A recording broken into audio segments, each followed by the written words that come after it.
Hello, and welcome to our online training for students presented by Deliverable Software. Today we'll be working with our FEA and design software RFEM, and the goal of this training is to go over the fundamental knowledge needed so students can model/work with any type of basic structure, view results, and understand fundamental basic theories. In this training, we will be focusing mostly on simple models.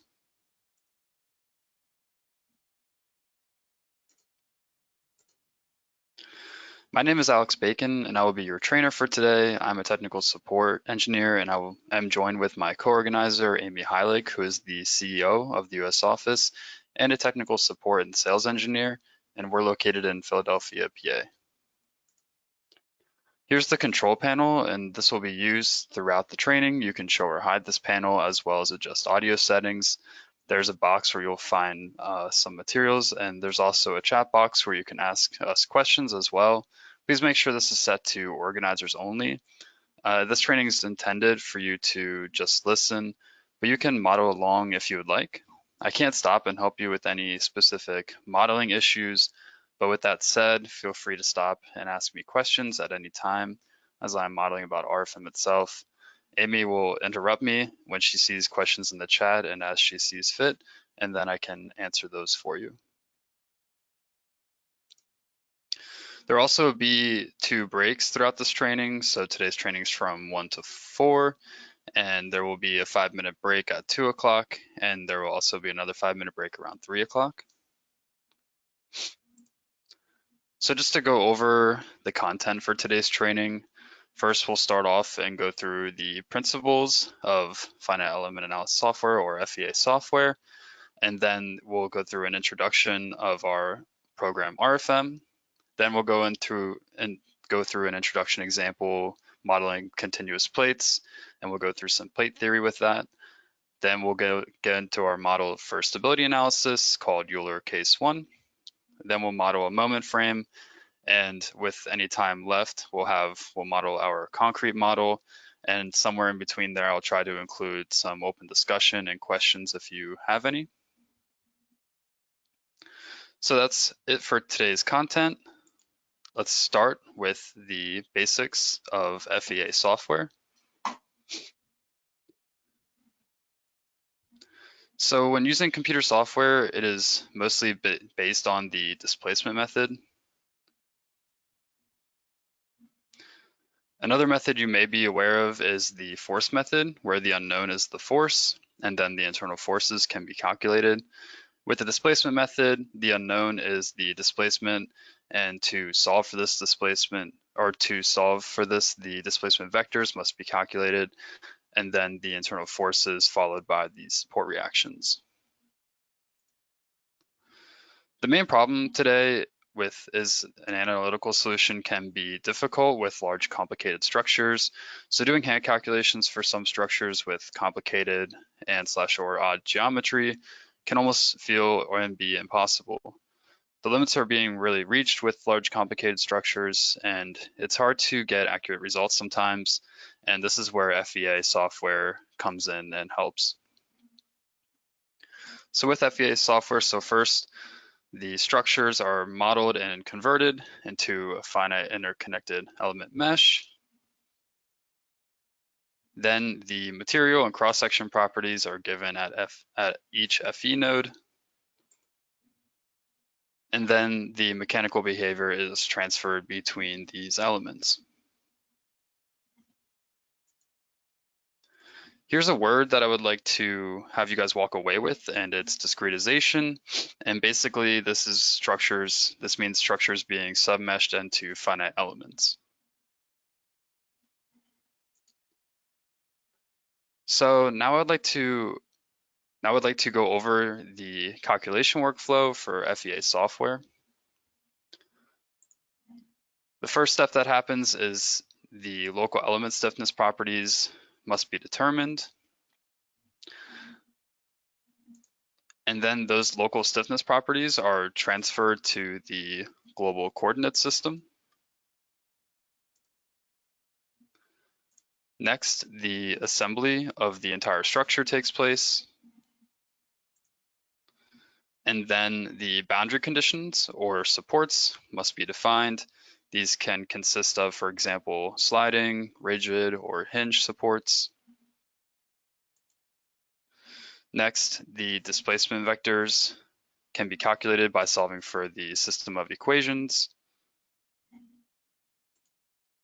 And then lastly, the support forces and internal forces can be determined.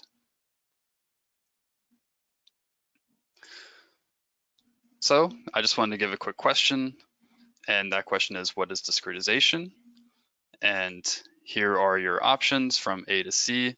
And with questions throughout this training, you can just simply type the answer that you think it is into the chat, and then I can go over what the answer is and see what the majority of the answers you put in.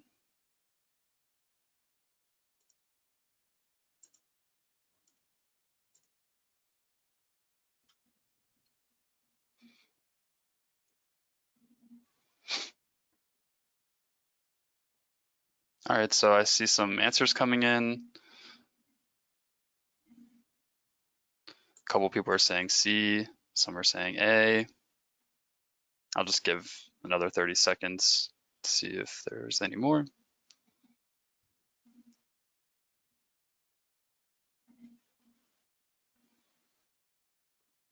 All right, so it looks like it's pretty split. Let's see, between C and A. So for this question, what is discretization? The answer is A. It is a structure being converted into finite elements, and the other C, which is the other answer that a lot of people are saying, submeshing finite elements into smaller elements. I could see how that might be confused between structures converted into finite elements, but structures converted into finite elements is the correct answer. So now we can move on and get into our example. So here you can see we have a couple of continuous plates in this example. So we're going to model these plates in RFEM, and basically what we're going to do is compare the moment results with the continuous beam at the very end there and between these different continuous plates. So this should be pretty interesting. So now we can move away from the PowerPoint and we can jump into RFEM.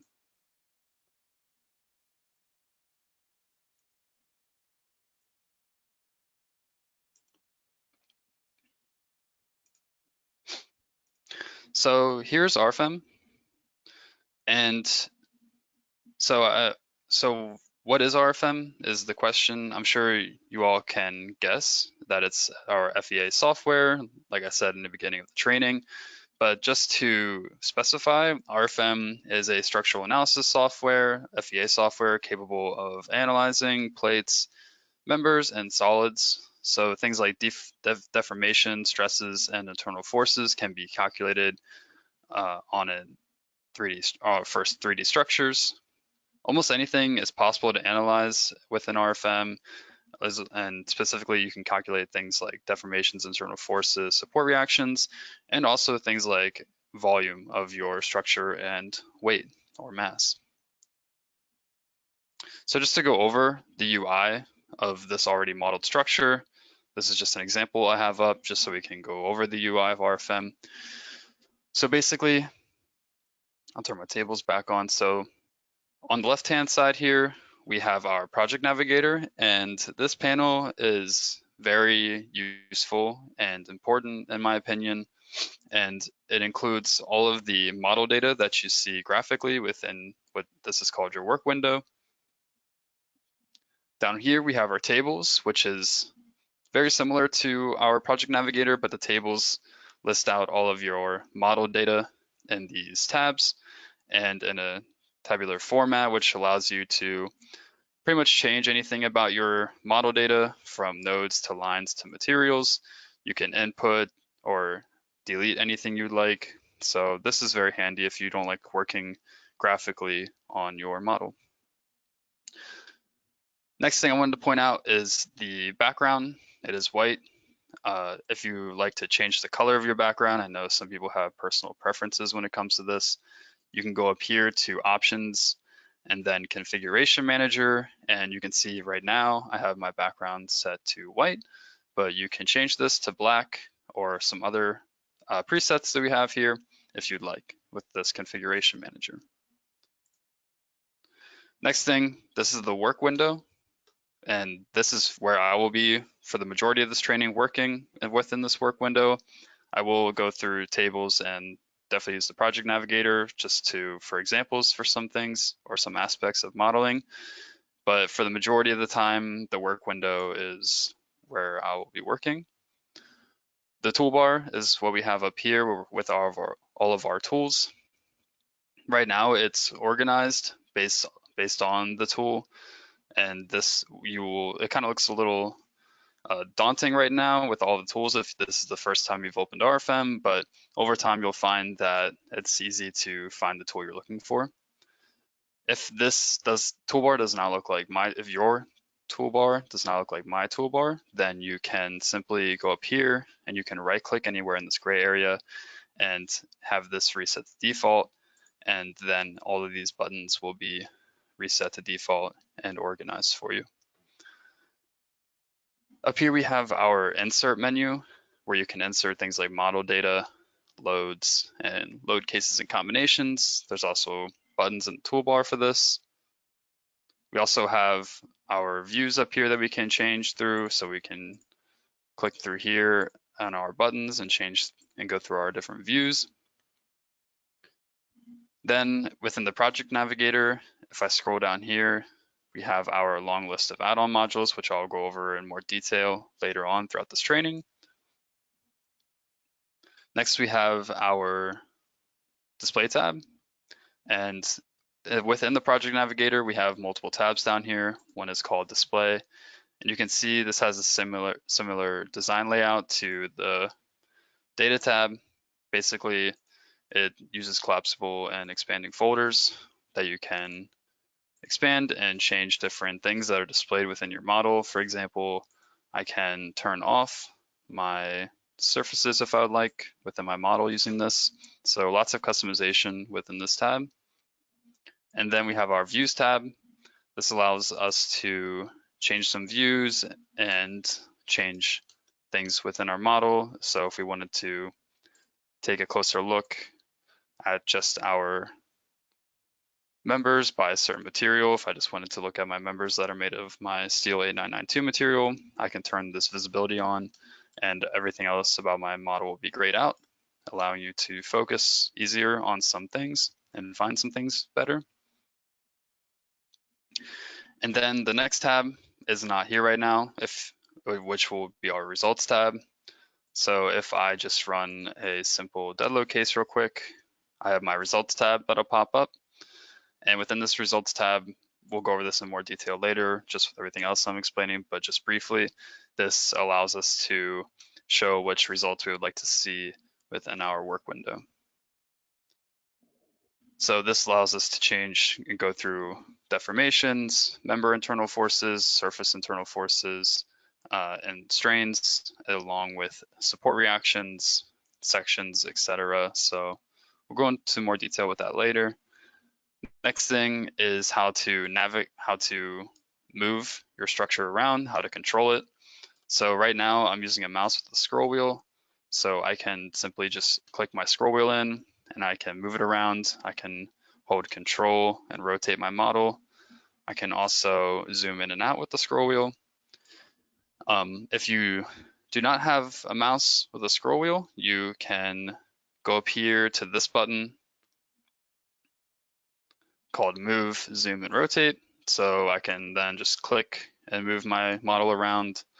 I can hold control and rotate, or I can hold shift and zoom in and out.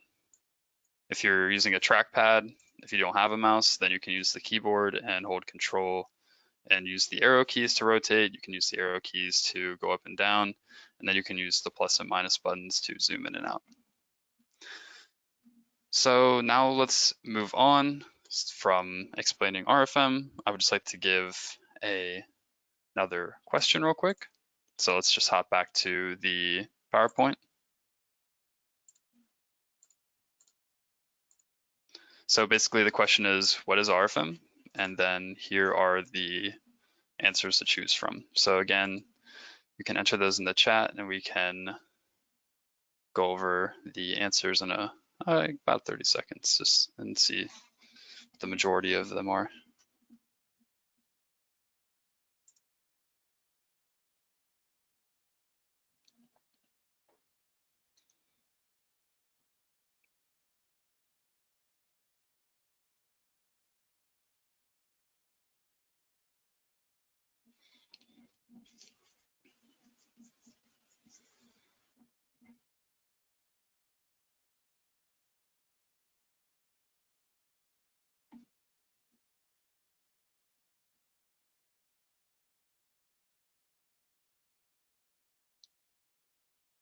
Great, so it looks like mostly everyone is saying B, which is great because we can go through this. So what is RFEM?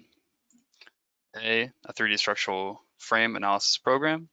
B, 3D FEA program for calculating members, plates, and shells. Or C, a 3D FEA program only for calculating members. So I saw the majority of everyone answered B, which is great because B is correct. I would say some people said A. A is correct, but it's not, but it comes down to B being more correct. So RFEM is a 3D structural, A says 3D structural frame analysis program, but we can also, it's an FEA program, so we can calculate things like plates and shells and members. If we could only calculate frames, then it wouldn't be the 3D FEA program it is. So from that, we can move on and start modeling our continuous plates. So now we can hop back to RFEM.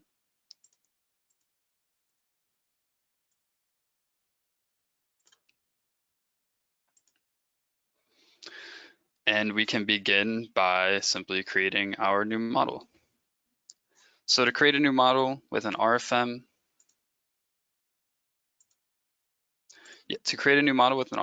there's a couple ways to do this. We can either go up to File and hit New, or we can simply just click on the New Model button here. And once we click on this New Model button, this box or dialog box will pop up called New Model General Data. And the first thing we want to do is fill out all of the information within this general data dialog box here. So I'm going to call this model or name it continuous plate or continuous plates. And then we can give a description. This isn't required, but I'm just going to call it, or just give it a description comparing plates and beam. And then we also have a function within RFEM, a project manager, where you can use this project manager to organize all of your models within a certain project folder. If you have a project with lots of different models and you don't want to have to keep saving them into a certain folder, this will do it for you. So it helps keep everything organized and keep your projects organized. Next, we have the type of model that we would like to set. So for this model, I'll keep it a 3D model. You can also create 2D models within the 3 different planes if you'd like. And then next thing is the classification of load cases and combinations. For this model, we really don't have to worry about creating load combinations automatically based on a standard, but I will just keep this checked anyways. But you can see here, according to standard, we have a long list of different standards from the ASCE to the Canadian standards, Eurocode, and some other ones as well. Next, we can change the orientation of our global z-axes. So I'll keep it as upward, but we can also change by clicking on this button, the local axis system as well, and I'll keep that as downward. And with all that given, we can click OK. Hey, Alex, we have a quick question. Mm-hmm. The question is RFEM only an analysis program, or does it also do design? Yeah, so RFEM does analysis, basic analysis, like I said, the deformations, internal forces, etc. But we do design, and that's where our add-on modules come in. So our add-on modules do design based on material and standards. So that is something that we do have. So yes. Thanks. Yeah, so we can get into modeling our continuous plates. You can see right now we have our grid, which is blank right now. And this grid by default is 50 by 50 grid points here. And each one of these grid points is spaced 1 foot by 1 foot. And we can change this grid if we would like to, the settings of it, by going up here to settings of work plane. If I click on this button, I can change this. So you can see here, number of grid points. It's 50 by 50 in the negative and positive and X and Y directions. And then the spacing here is 1 foot by 1 foot. So this is great to have. We also have, you can change the amount of grid points dynamically according to your size of your model if you'd like. Also, another thing I wanted to point out before we started was that if you work in metric, right now for this training, I will be working in imperial units, but just know that if you want to change your units at any time, you can go up here to options, units and decimals. So if I click on that, you'll see that right now I'm in imperial units and I can change any of my units for any aspect of my modeling, loading results and such. And I can also go down here to this button that says load saved profile. So if I click on that, I can double click on metric and I can change my units to metric if I'd like. I can also set metric as default. But like I said, for this training, I'll keep them in imperial. But just know you can change those at any time throughout your modeling. Hey, Alex, another quick Yeah. question, maybe before we get into it that you can address. We have a question if it's possible to import in a DXF or DWG file in order to create the model. Yeah, so great question. You can do that. So the way to do that would be to go up here to File, and then we can import different file types. So if I go to File Import, you do have the option to import DXF files in DWG files from CAD or AutoCAD. So you can see we have a lot of different formats and types here. So here we have the DXF file import, and we can also do direct imports through Autodesk and AutoCAD. So, yep. Yeah, I think that explains it. Just to further clarify on that, DXF file import is possible. DWG must be converted to a DXF in order to import. This would mostly be used for maybe a background layer to snap to the different points or to import in line elements. The direct integration that Alex mentioned will allow you to actually import in members and 3D faces into the program, and as long as the materials and cross sections match between the two programs, then the file or the model will automatically be generated with those member and surface elements. So that's the difference between those two options. Yeah, that's right. Thank you for that clarification, Amy. Awesome. Yep, Yeah. Okay. Thanks. Thank you. Yep, you're welcome. All right. Awesome. Yeah. Thanks for the question and clarification. So yeah, so let's get into creating these continuous plates. So first thing I'm going to do is create a rectangular surface on our grid here, and that surface will be 32 feet by 16 feet. So if I go up here to my new rectangular surface, and once I click on that new rectangular surface button, this dialog box will pop up, and all we have to do is tell it which material we'd like to make the surface out of and the thickness of it. So right now you can see I don't have any material defined. It's saying to create a new material. So what I can do is import a new material from our material library. We also have the option to create a new material if you'd like, but I'll click on our material library. And then you'll see our material library will pop up, and you can filter on the left-hand side here. So we have a material category group. I'm going to pick concrete. You can also see we have metal, timber, glass, and some other options as well. Then I'm going to pick normal concrete. And for this training, I'm just going to use the ACI American Concrete Standard But you can also see we have a list of other standards as well to choose from. And then I'm going to pick the latest standard, and I'm going to use 4,000 PSI concrete for the material. You can see down here we have our material properties listed, so always great to see. I'll click OK. And then the thickness, I'm going to make the thickness of this plate 12 inches, and then I'm going to click OK. And once I click OK, you can see that my cursor has changed from a arrow to a reticle. So right now I just need to tell it the program where the first corner of my plate's going to start.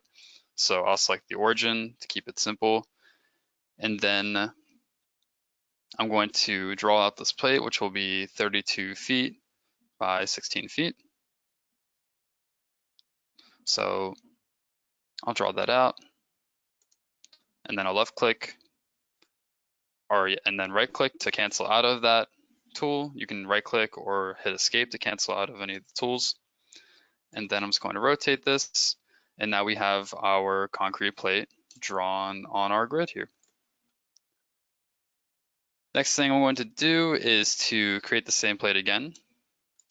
So I can basically just make a copy of this plate. So I'm going to select or highlight the whole entire plate.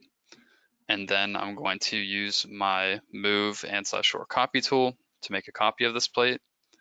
I'm going to type in 1 for the number of copies. And then I'm going to, I can either type in the displacement where I want this plate to go, in which direction, or I can also use this button where I can select 2 points graphically.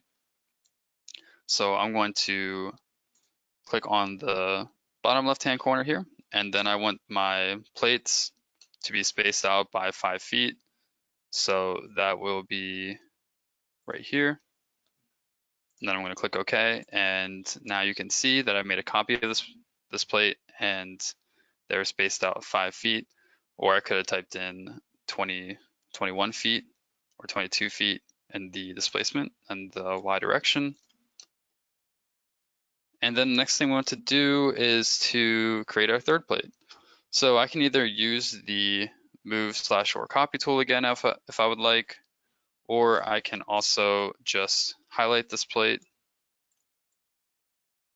and then I can hold Control, and I can take this node here, and I can just use this node, and it will simply drag my plate. I'll make sure it's 5 feet apart, and then you'll see that it made a copy of my plate after I dragged it, and that was because I was holding Control.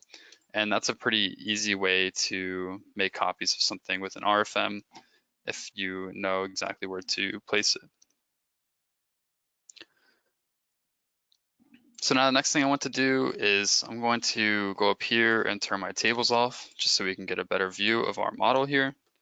And I want to take all of these plates and then just simply drag this and place it directly in the center here of my origin. And now the next thing, since now that we have our 3 concrete plates here at a thickness of 12 inches, I'm going to create my continuous beam. So to do that, to create a new member with an RFEM, we can either go up here to Insert, Model Data, and then we can go down here to Members. I can do it graphically. It's asking me if I want to do a single member or continuous. So we have a lot of different options here for our members. You can also just go up here to this button called New Single Member. So I'll click on that. And once I click on that, then I'll get this dialog box here, and then I can just fill out this information. So right now it's saying this will be member 1. I can do a rotation of the member, but the first thing or the main thing I need to do is tell it which cross section I want and material. So since we don't have any defined here, I can simply just like the plates, go here to my import from cross section library button. I can also create a new cross section if I would like. I'll click on import from cross section library. And then the cross section library will pop up. And you can see within our cross section library that we have it organized by rolled cross-sections, built-up cross-sections, parametric thin-walled, parametric massive, timber.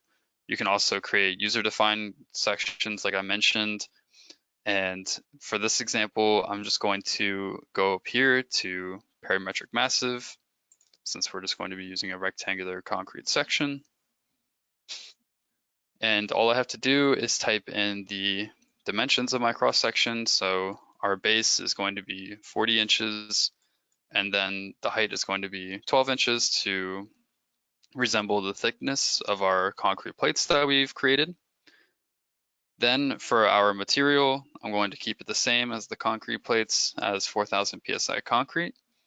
But you can also go into the material library here and tell the program which material you want your member to be.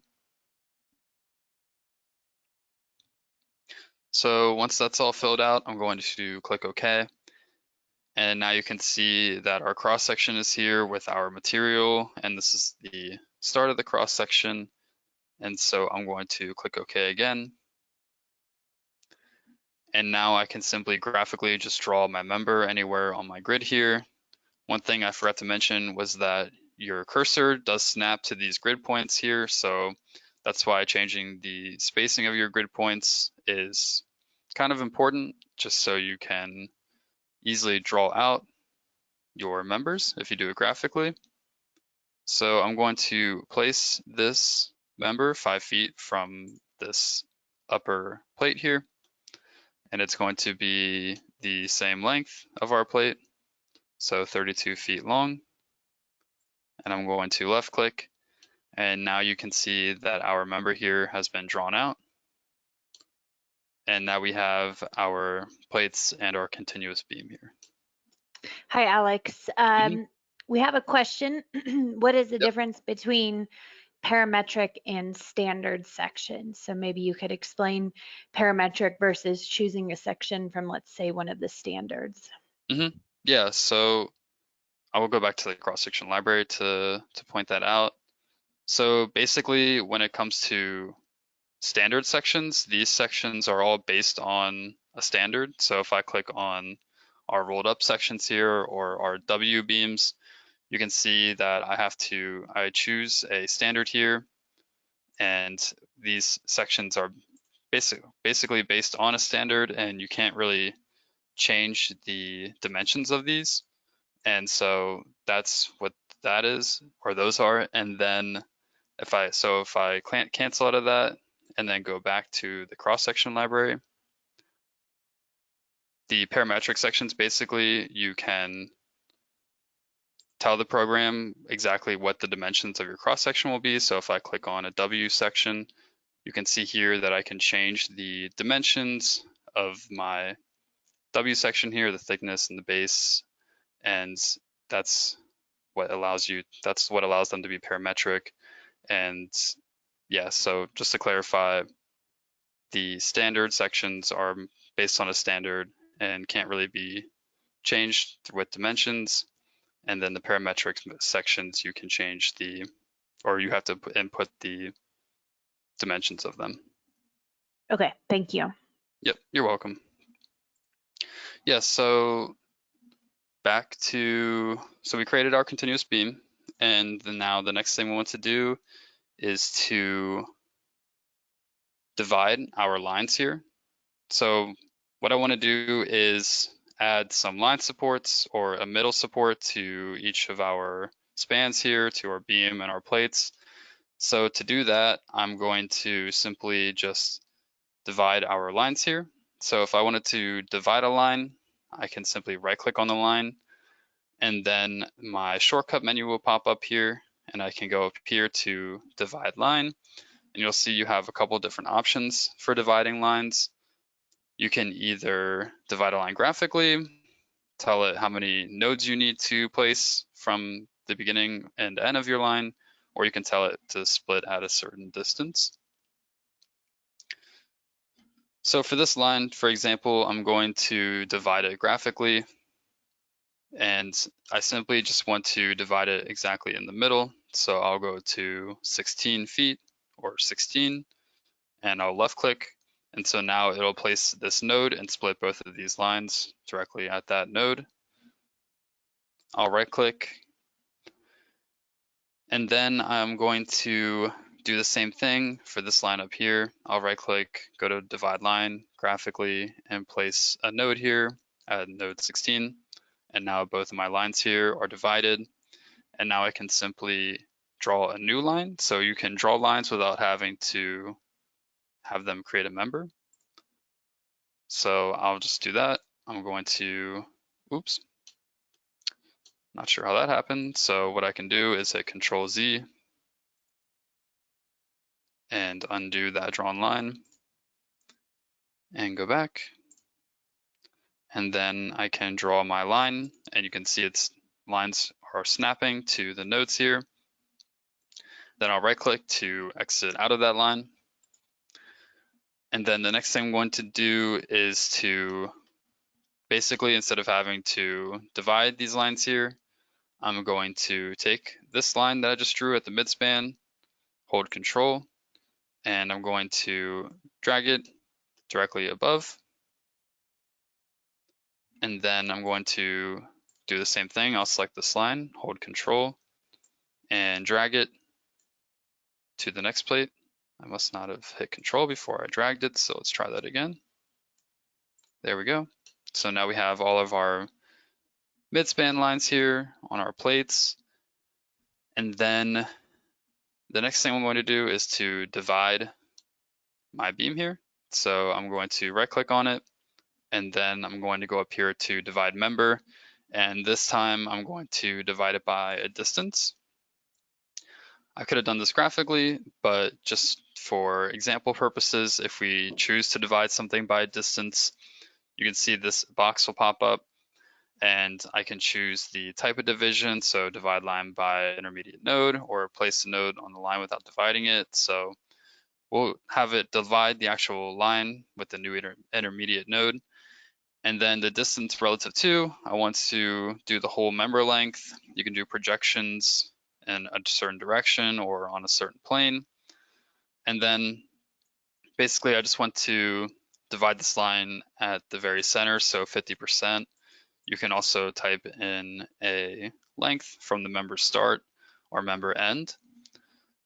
If you're confused about which direction the member has been drawn or the orientation of your member, you can see when this tool is open that we place black arrows on top of every member, and you can see that points the orientation of your member and tells you which side is the start and end of it. So since it's directly in the middle, I'll keep this at 50% and click OK. And now you can see my node has been placed and it divided our line here, or our member. And now we can place a support here if you'd like on this node, which we'll be doing in just a little bit. So the first thing I'm going to do is create a nodal support and a line support, and all of our supports basically for our plates here. So I'm going to go up here to our toolbar and go to new line support. So I'll click on that.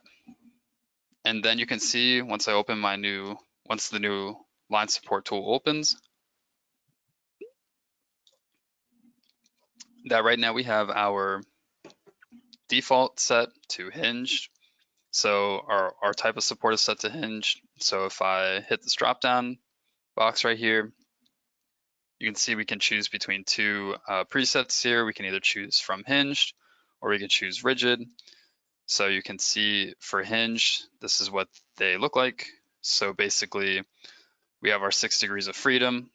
These 3 right here are our translation degrees, and then the unchecked boxes are our rotation. So rotation is all released and all degrees of freedom. Translation is all fixed. And then something for rigid, we would have all of our translation and rotation degrees of freedom completely fixed. And you can see what those supports would look like here in the graphic. Just real quick, you can also create new types of line supports. They don't have to be just the presets. So if I open up new line support here, this box will pop up and you can see we have our 6 degrees of freedom where you can check the box to fix it or uncheck the box to have it be released. You can also add in spring constants, and we also have nonlinearity options for our supports as well. So for now, I'm going to just stick with rigid, or I'm sorry, hinged line supports, and I'll click OK. And once I click OK, you can see I have this little icon next to my cursor here where the program's saying, okay, which lines do you want to apply these line supports to? And basically, I'm just going to apply them to our end, middle, and start of our plates here. So now all of our line supports are added to our plates.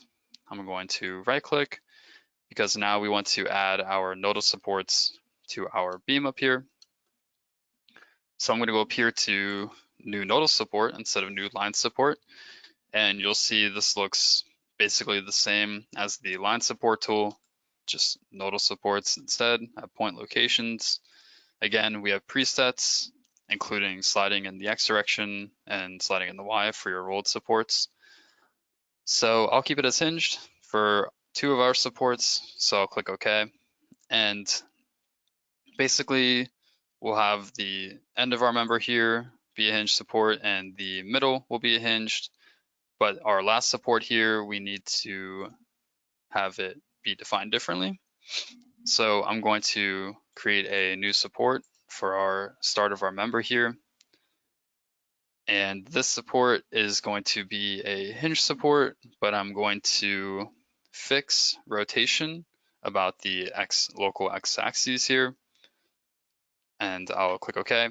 And the reason I had to create this new support type is because if I would have made this whole member all hinge supports, then this member would have infinitely rotated about its local axes.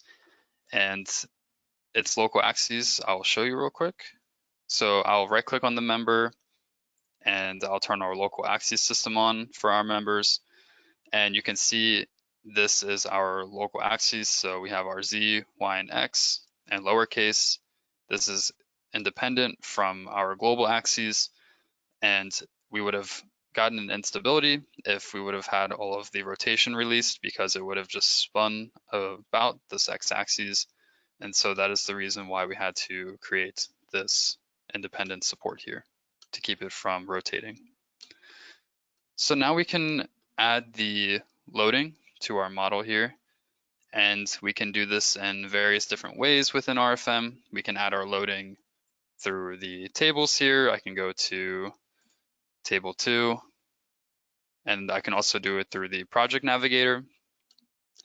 But the first thing we need to do before we can add in our loads, which is very important, and that is to create a load case, because every load needs to be assigned to a load case. So we need to open our load cases, or we can go up here to this button called Create New Load Case, which is what I'm going to click on. So this new load case box will pop up, and you can see it created a new load case already for me. And right now it's asking me for a load case description. I'm just going to name this load case test, and I'm going to keep the action category set to dead. And then the self weight, you can see, is automatically checked on for this load case. It's set to active. And the factor in the direction here, -1 in the Z direction, that's going to basically just give us our self weight, which is multiplied by the specific weight of our material and the volume of our structure. So that's how the self weight is taken into account. And if you create another load case, you can see that the self weight is not taken into account. So it's important that you only have the self weight active for one of your load cases. If you have it active for multiple load cases, then the self weight of your structure would be taken into account multiple times and you would get inaccurate results. So I'm going to delete the second load case, and we're only just going to stick with one load case for now, just to keep it simple. And we can now click OK. So now that we have our load case, we need to assign loads to this load case. And like I said, we can either do that in the tables here. I can add in nodal loads, member loads, line loads. You can see that that's all organized in the tables here. You can also see that our loading is organized in the project navigator as well. So if I wanted to add any of the loads here, I could do so. But I'm going to go up here and I'm going to click on a surface load because we want to add loading to our surfaces here. So I'm going to click on this button here called New Surface Load. And once I click on that, I need to go through this dialog box, and basically it's telling me the number of the load that's assigned to this load, and it's asking me what surface numbers is this load going to be on. You can see, well, you'll find out after once I fill this information out that we can just graphically assign the loading. So I want the load type of this load to be force, and I wanted the distribution of it to be a uniform distribution, so I'll keep that the same. And then I need to specify the direction. I want it to be in the global Z axis. And now I just need to tell it a magnitude. This is set in kips per square feet, or KSF. And I'm just going to have it be negative because I want it to go downwards, 0.210. So basically 210 pounds per square foot. I'll click OK, and now you can see my cursor has this icon next to it telling me I can select my surfaces that I want to apply the loading to. So I'm going to apply it to this first surface, the second one, and then the third one. And then I can right click and I can see my loading graphically now. Alex, can you explain the difference if you double click on the surface load again? Yep. When we're looking at the two different, or I guess 3 different directions here, local axes versus true area versus the projected area. Yeah. So basically when you're picking your direction, you have these 3 options. You can choose the local axes. So the local axes, you can see throughout RFEM will always be a lowercase letter telling you it's the local axes. And then we have a choice between global axes. So just to start off, the local axes is the local axes of our surface here. So if I exit out of that and turn off our loads real quick, I can right click on my surface and I can have it show the local axis system. And so basically, this is the local axes of our surfaces. So if I go back into, if I wanted to apply the load in the Y direction, that would be a different direction compared to the global axes. So if we go back into the loading here, you can see that I can choose between that. Also, if I choose the local axis here, you can see in this graphic, it'll show you the direction of your local axes on your surface if you're ever confused. So you don't really have to exit out of this panel to see that local axes, but I did just for visualization reasons. And then the difference between these two, the global related to true area and the global related to projected area. So if I do true area, right now my plates are flat within the XY plane. So my loading will be applied to the true area, or the exact, sorry, the exact area of our plates here. But if I choose projected area, and for some reason we have, let's say like a slanted roof or a roof that's slanted downwards, and we're applying, let's say, snow loads or something, we don't want to take into account the exact true area of our surface here. We want to have it projected in the Z direction, and that would be a lot less area compared to the actual true area of our plate here. Yeah, I think that's good. Yeah, okay. Hopefully that answers your question. So we'll stick with the true area, which I guess, for example, for this, it wouldn't really matter if we chose projected or the true area since it's completely flat. So we'll click OK. And now we have our loading placed on our plates here. 210 pounds per square foot. Now we just need to place the loading on our continuous beam here. And to do that, so I can turn off and I can show or hide the loading just for easier, just to be able to see it easier. I'm going to turn off the loading, or not, or hide it, I mean. So to place a uniform load on a member now instead of a surface, we have two different options, or we have one option. It would be a new member load. We also have this new line load tool, which is only for lines that are not members. So keep that in mind. For members, you always want to use member loads, and for line loads, you always want to use the line load tool. So we'll click on new member load, and then I'm going to go through this dialog box again. It looks, you can see it looks similar to the surface load dialog box. So the load type will be a force, and the load distribution will be uniform. You can see we have some of the different options here for that. We also have the load direction. So the global related to true member length, we're going to choose that one. Again, you can choose projected in the global direction, or you can choose the local axes. For load parameters, we're going to type in, for this member, we're going to keep the loading relatively the same to the loading on our plates. So that would be negative 200 and, well, 0.210 kips per feet. We'll click OK. And then we're going to apply this to our member and right click to exit out of the tool. And now we have our loading. Oops. We have our loading applied to all of our surfaces here, or our plates, and also to our continuous beam. So now the next thing we want to do is to create what is called an FE mesh refinement. So I'm going to hide the loading here. And basically for our FE mesh refinement, to create these, we can just simply right click on our surface here. And hey, we can, Alex, sorry to interrupt. Yep, no Maybe problem. one quick question before we go into the FE mesh. Maybe you can quickly explain the difference of a line load versus a member load, as they almost look identical in the toolbar.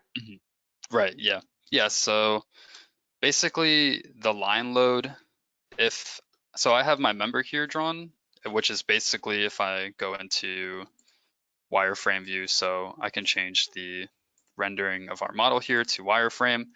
Basically all members are made up of lines. They just have a cross-section of material assigned to them.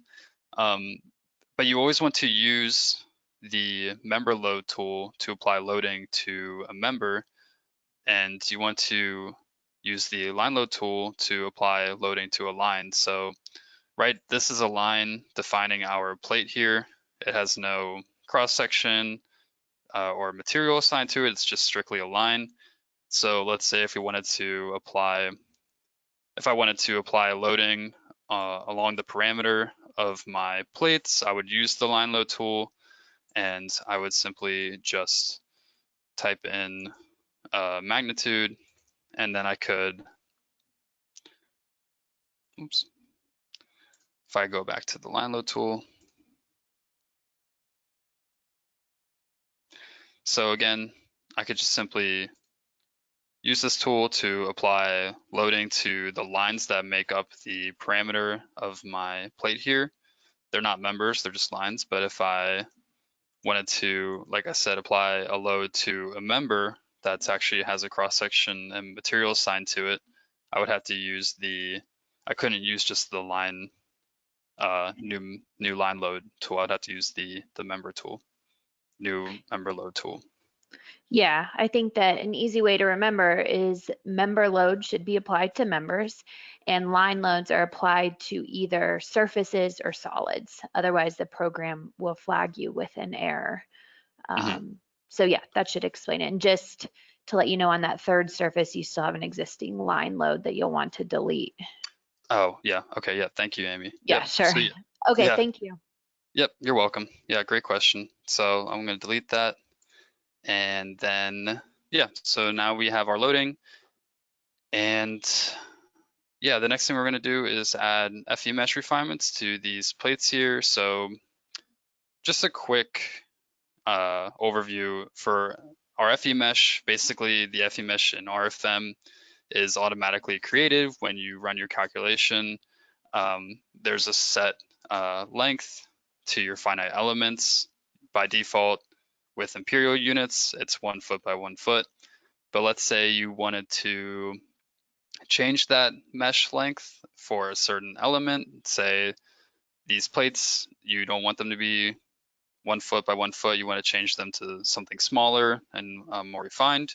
You can use an FE mesh refinement and just change the finite element length on a certain plate. So I'm going to do that, and I'm going to add different FE mesh refinements to these plates. And I think this will it might be a little confusing right now, but I think it'll start to make sense once we move throughout the examples. So I'm going to start with this plate. I'm going to click it.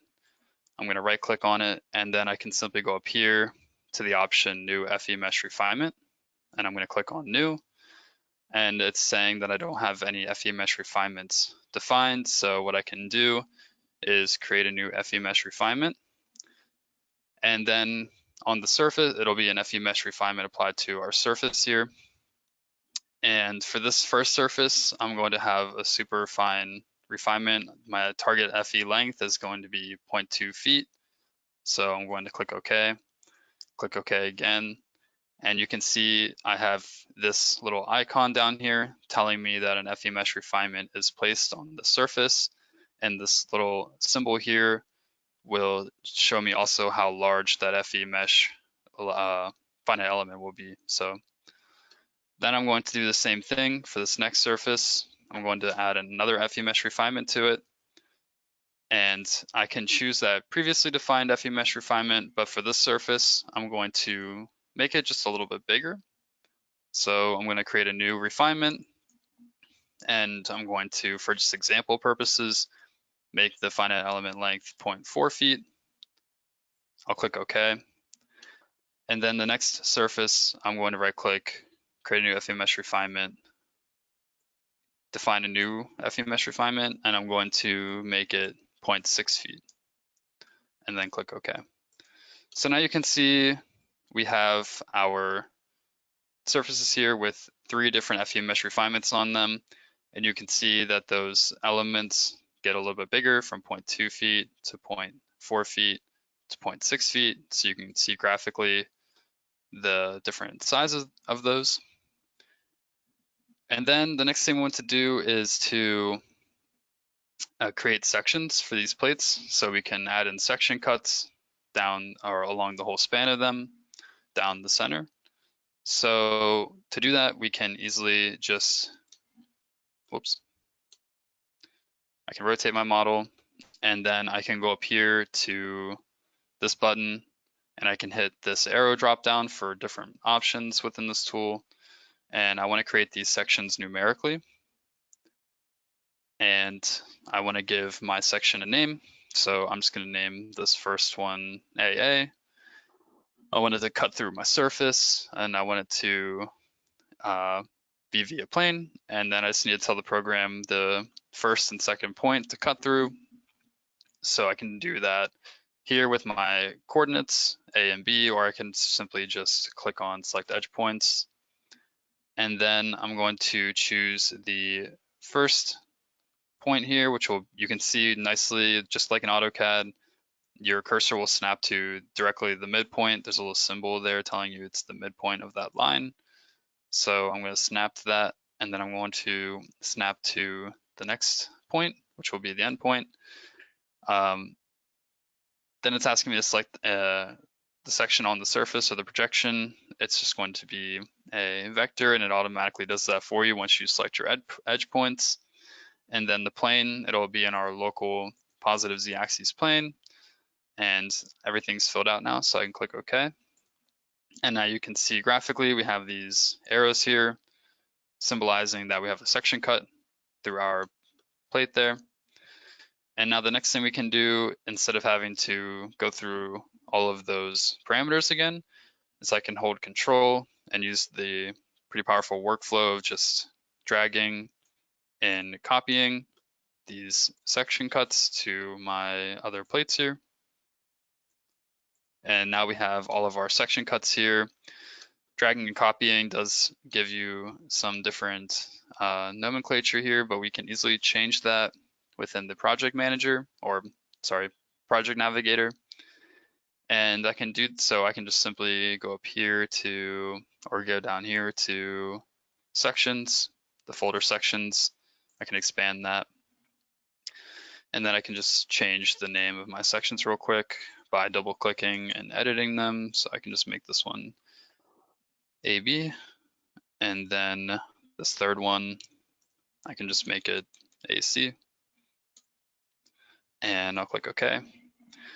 And now we have all of our section cuts here with our different names on them. And so now basically everything is ready to run our calculations. We have our supports, we have our plates here with our cross sections and areas with materials defined. We have our load case here, and we have our loading assigned to our load case. So now we can simply just go up here to calculate, and we can go to calculate, and then we can just simply choose our load case here, move it over. We can also run our load combinations and result combinations, which we will get into a little bit later. But for now, I'll just run this load case. I'll click OK, and it should start going through the calculation. So, hey, Alex, while that's running, we have a good question that was asked from an analysis point of view. What is the difference between an FE mesh refinement and simply splitting the surface? Yeah, so from an analysis point of view, so if you split, basically splitting the surface really wouldn't change too much. It would just, yeah, I could split the surface and have these be two different surfaces, and or I could basically keep splitting them and have them be smaller and smaller, but no matter what, the FE mesh will stay the same length on the surface, whereas changing the actual FE mesh length will increase the accuracy, as results will be assigned to many more points along the length of your surface, if that makes sense. Yeah, and I think that technically a user could take a surface and they could keep splitting it, just as you mentioned, into smaller and smaller surfaces. And the program will adapt the FE mesh to accommodate all of these small surfaces, so that maybe you only have an FE mesh element of 1 across the width of all these small surfaces. So this definitely could be an option instead of defining an FE mesh, as the program will adapt to that. The problem is that now you're dealing with hundreds and hundreds of separate surfaces for your results interpretation, whereas we would prefer to keep these surfaces as one continuous element and to internally submesh, and that way our results will be much simpler to read. So that's the suggested route, rather than to manually keep splitting these surfaces into smaller elements for accurate analysis. Overall, you could get the same results, but one approach is much easier than the other. Yeah, actually, great question. I never actually really thought about that. So yeah, awesome. Yeah, great explanation, Amy. That makes sense. So I think now is a good time to take a break. So it's a little past 2 o'clock. We have our results ran, and so we can go over these results and continue going through our model here. I think we can come back here. We'll take a 5-minute break. So we'll come back here around 2:10, and we'll then resume. So.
All right, so I think we can resume now. We can jump back to RFEM. And what we mostly just finished up with was calculating our results. So now that everything's calculated, we ran our results for our load case 1 here. And you can see right now we are showing our global deformations of all 3 of our plates here. And also you can see this yellow line here is our deformation of our continuous beam here. And we're also showing the resultant of this deformation. So we can also go into our components here for our deformations. And we can also show the internal forces of our member here. So we can view our internal forces, we can view our moments about our y-axis, our local y-axis here. So we get a nice moment diagram graphically on top of our beam here.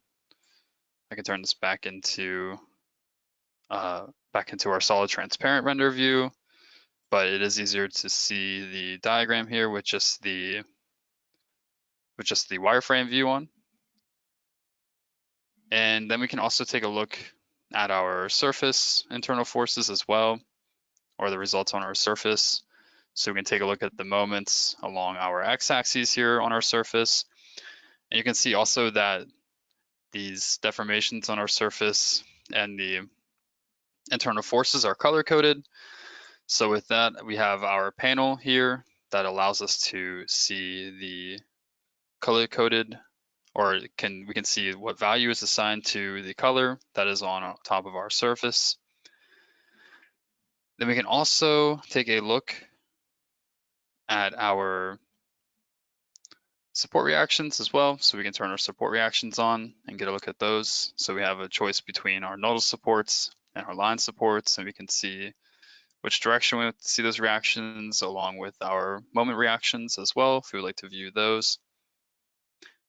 And we can also activate our section. So I'm going to turn off these support reactions, and I'm just going to collapse some of these just so we can get a better view. So if I go down here and turn on our section cuts, I can get a nice view of our section. So now you can see the results, and you can also maybe now see the difference in accuracy between the plates that have different FE mesh refinements sizes, or refinements on them. And so now I think it's a good time to mention that the size you pick for your FE mesh affects your results. So you can go up here to calculate, and then we can go into the calculation parameters tab. And once I go into my calculation parameters tab here, I can go under the global calculation parameters tab at the top here. There's a couple other tabs, but we'll just focus on this global calculation parameters tab. And within this tab, we have lots of different options here, but I mostly just wanted to focus on the one option here. And this says activate shear stiffness of members. And basically, this is an important option because if you're trying to compare your hand calculations to RFEM, RFEM is always running calculations with the shear stiffness of members considered. And you can turn this off. And once this is done, you will have to recalculate your model. So if I click OK, I turn that option off.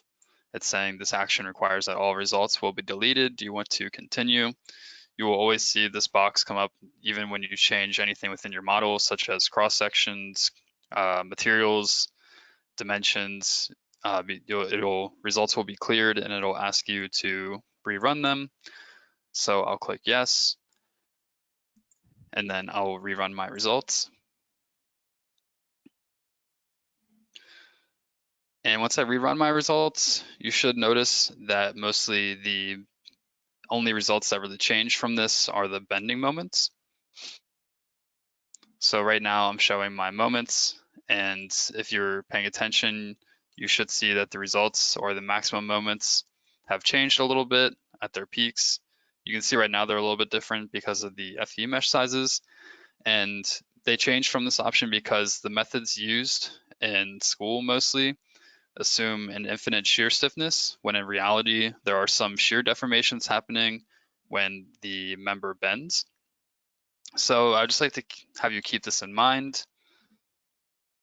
So I'd just like to have you keep this in mind when comparing hand calculations of deformations with RFEM. And this is something that you can change within the calculation parameters.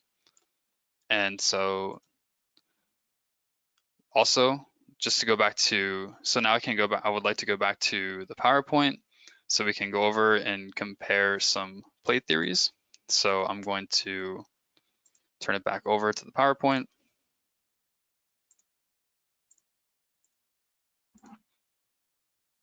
And we can start with plate theory.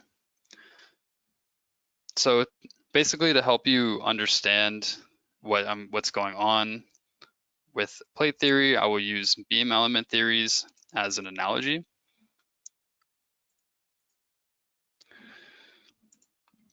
So basically, the first beam element theory is Bernoulli's theory, and then also the next one we have is the Timoshenko theory, and I will be comparing the two assumptions between these two theories, as they're both kind of similar but also different with one aspect mostly.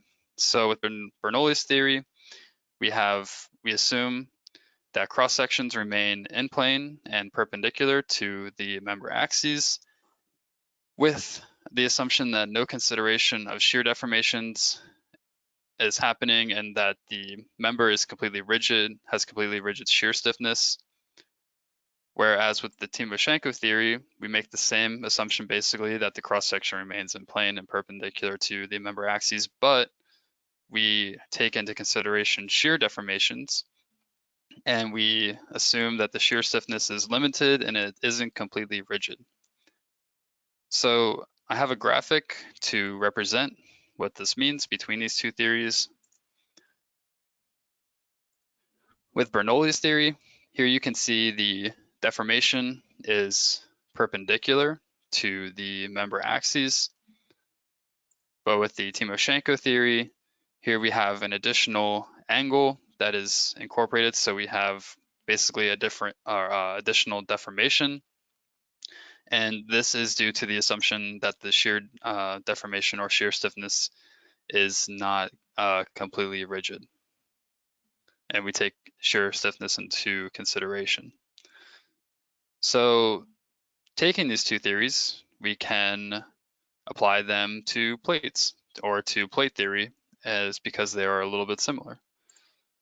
So an equivalent analogy for plate elements, we have the plate theory, Kirchhoff's plate theory, and then we have the Resner-Mindlin plate theory.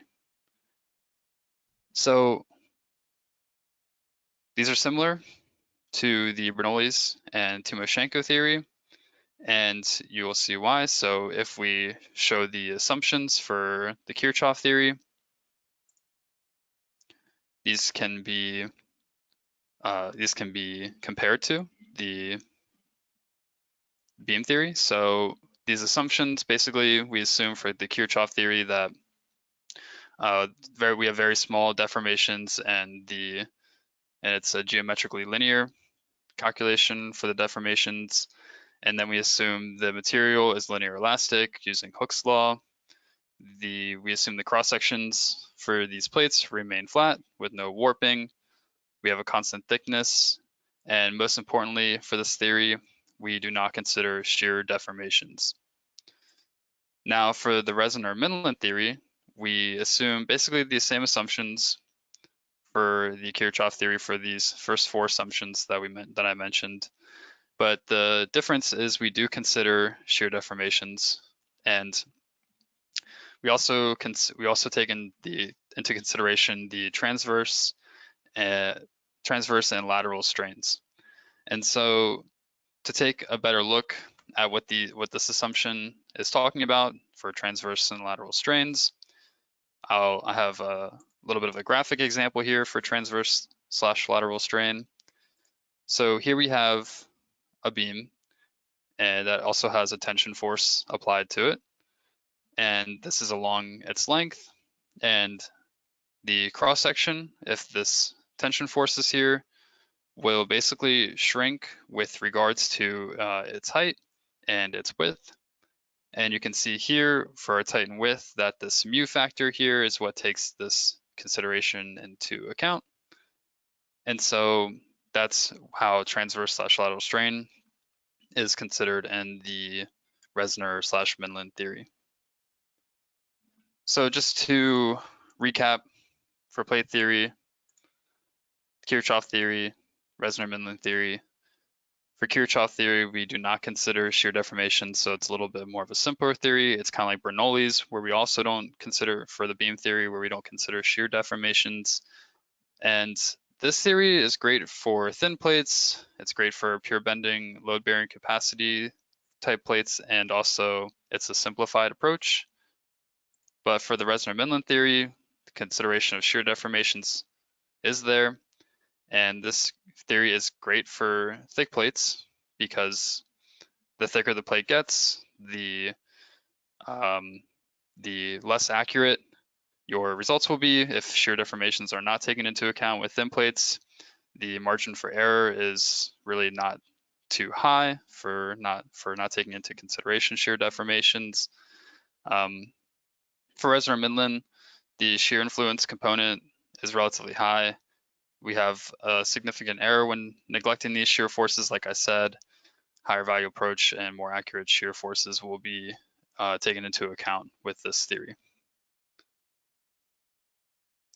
So now we can switch back to RFEM, and I can show you a little bit how different the results can be with these theories. So I'm going to switch back. Hey, Alex, while you're switching back, we have a quick question.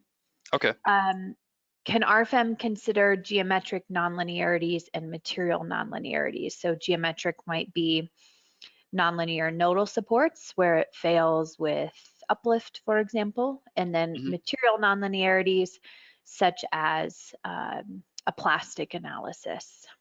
Okay, yeah, so short answer is that we can consider those. So nonlinearities like geometrically ones like support nonlinearities. So let's say let's say this concrete plate is sitting on the ground, and I don't want the support to support it if there's any uplift. So let's say I go into this support and I edit it, or I'll just create a new one. We can create nonlinearities. So if I don't want to take uplift in consideration, I could add a nonlinearity and have it fail if there's a negative support force. You can see we also have a lot of other list of options for your nonlinearity here that you can choose from, but we do have that for supports. With regards to a plastic analysis for nonlinear material, we do have that as well. So you can change your material type. If you go into, you can edit the material, but if you're creating a new material, if I go into create a new material, I can define the material constants here. And then with this material model, you can choose from different linear and nonlinear materials within this drop-down list here. And so we do have those options as well. And this is something that we take pride in having. So yeah. I don't know if you want to add. Yeah, no, that's good. I think that it must also be known that RFEM includes geometric nonlinearities directly within the program. So nonlinear members is another one. Tension only, compression only, nodal supports, line supports. The other thing to consider with the material nonlinearities that Alex just showed is that does require the add-on module RF, MAT, and L. So as a student, you have access to all add-on modules, but that's not a default option within the program. Only linear elastic materials are default. So with the add-on module, that will release those nonlinear material properties as well. So thank you. Yep, you're welcome. Yeah, so yeah, member types is something I didn't go over yet. So yeah, I can briefly just go over that right now. So basically member types for this beam we have, this continuous beam, it's set to beam. If you're using or if you're designing a column, for example, there's no column type. You just want to set to beam, and the program will automatically be able to detect if it's a column based on the axial forces that are applied to the member. So yeah, so for beams and columns, you want to choose the beam type. But like Amy mentioned, for nonlinear members, we do have things like tension-only members where they will fail if there's any compression force. We also have cable members. We have a long list of different member types here. So yeah, nonlinear members there as well.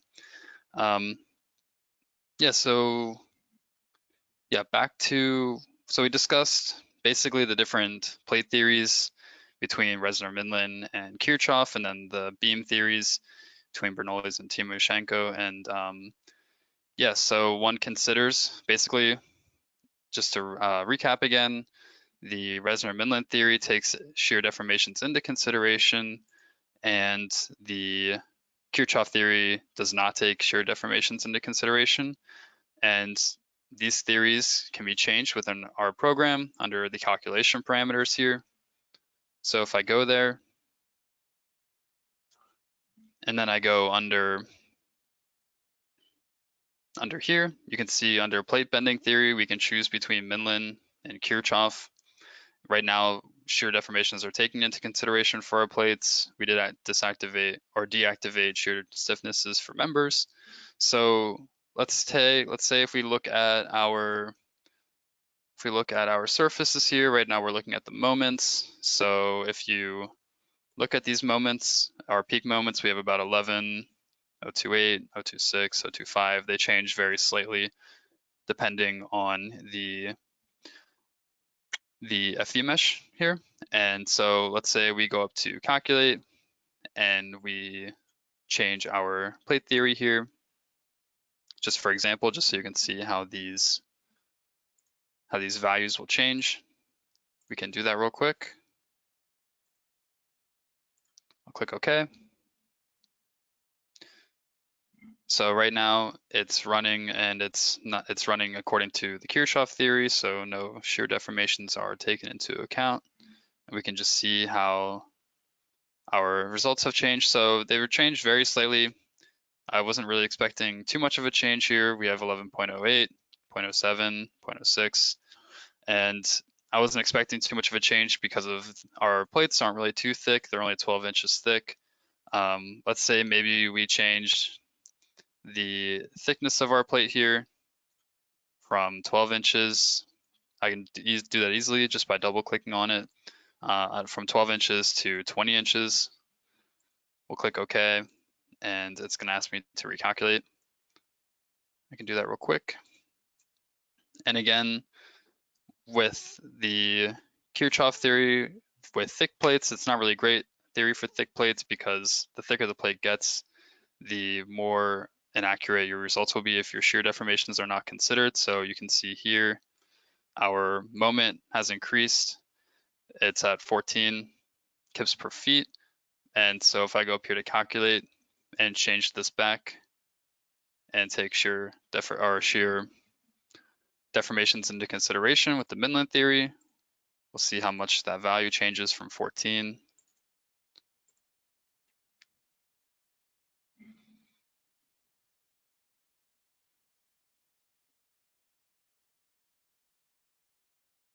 So that ran. And you can see now we changed from about 14 kips per feet to, it was about 14.08 to 13.9. So you can see how much of a difference that makes between those two theories, and how it changes depending on the thickness of your plate. So I'll change that back, and now we can move on to the next topic. But before I do that, I a couple questions to ask. So I will switch this back to the PowerPoint.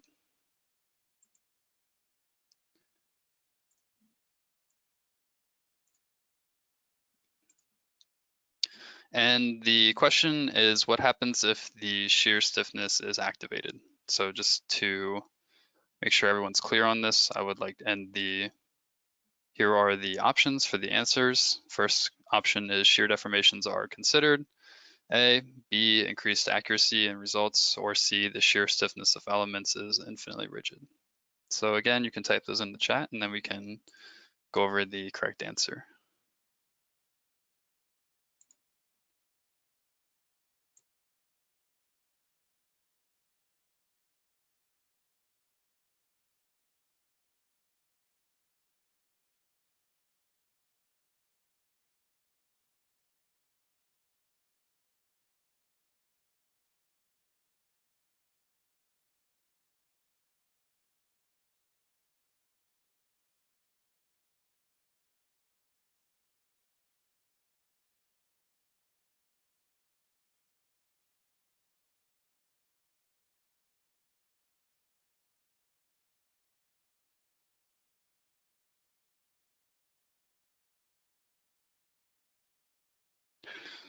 All right, so I'm seeing mostly A, B, there's one C.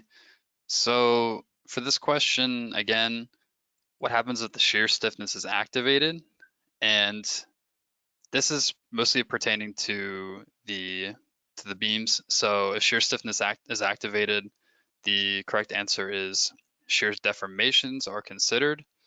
So with shear stiffness, is basically, if it's activated, this is basically saying, okay, is the shear stiffness infinitely rigid or is it not? And like I mentioned, in school, you assume shear stiffness for everything you calculate is infinitely rigid, and the shear deformations are not considered, but by default in RFEM, shear deformations are considered, and it's not assumed that it's completely infinitely rigid. So the correct answer is A for this one. And then the next question, or this is actually a true and false question. So it says the Kirchhoff plate theory does not consider shear deformation, and is this true or false?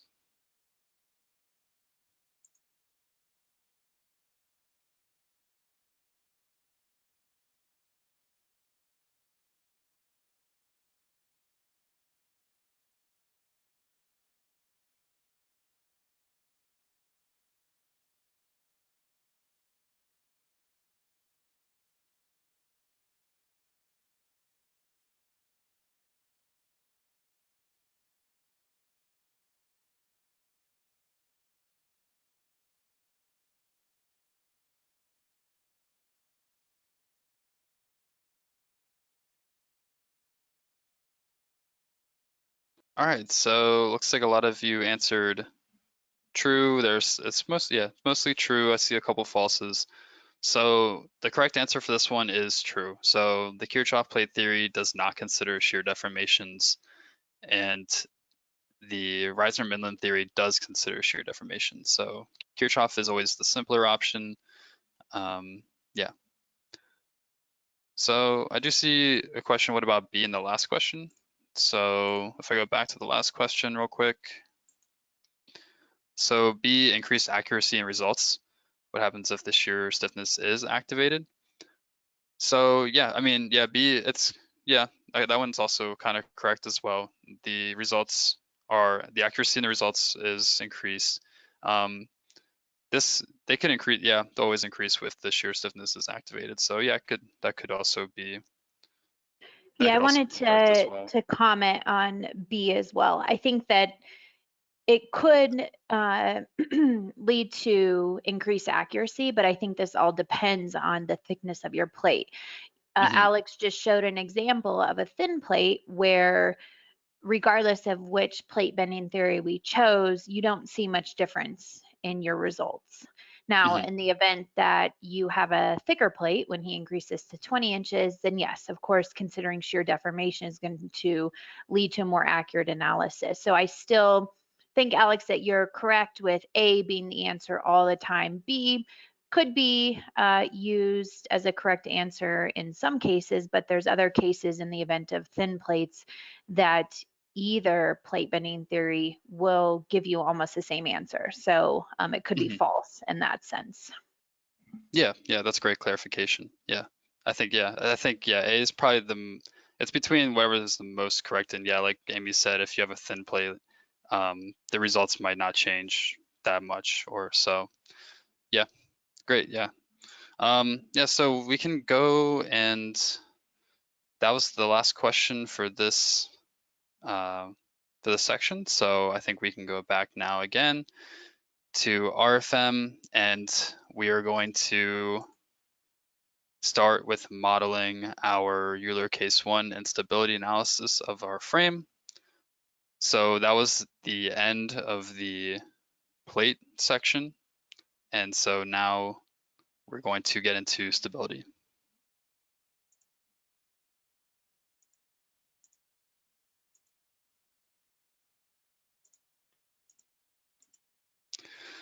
So to begin our stability model, we will just start with what we did last time to create a new model.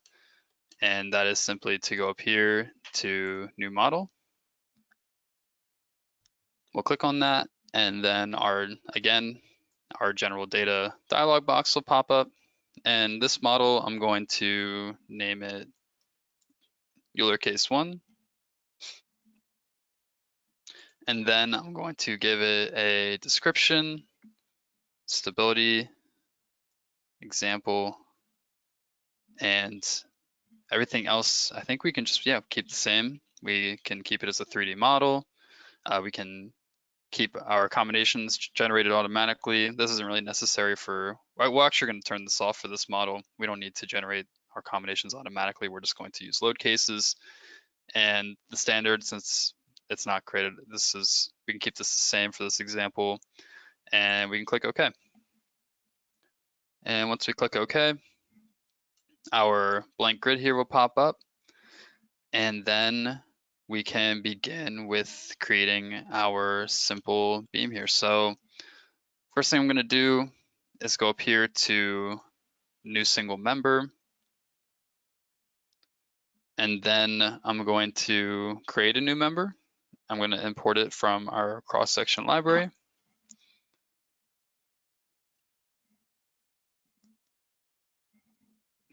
And I'm going to choose this member from our rolled cross sections, from our I sections, based on a standard.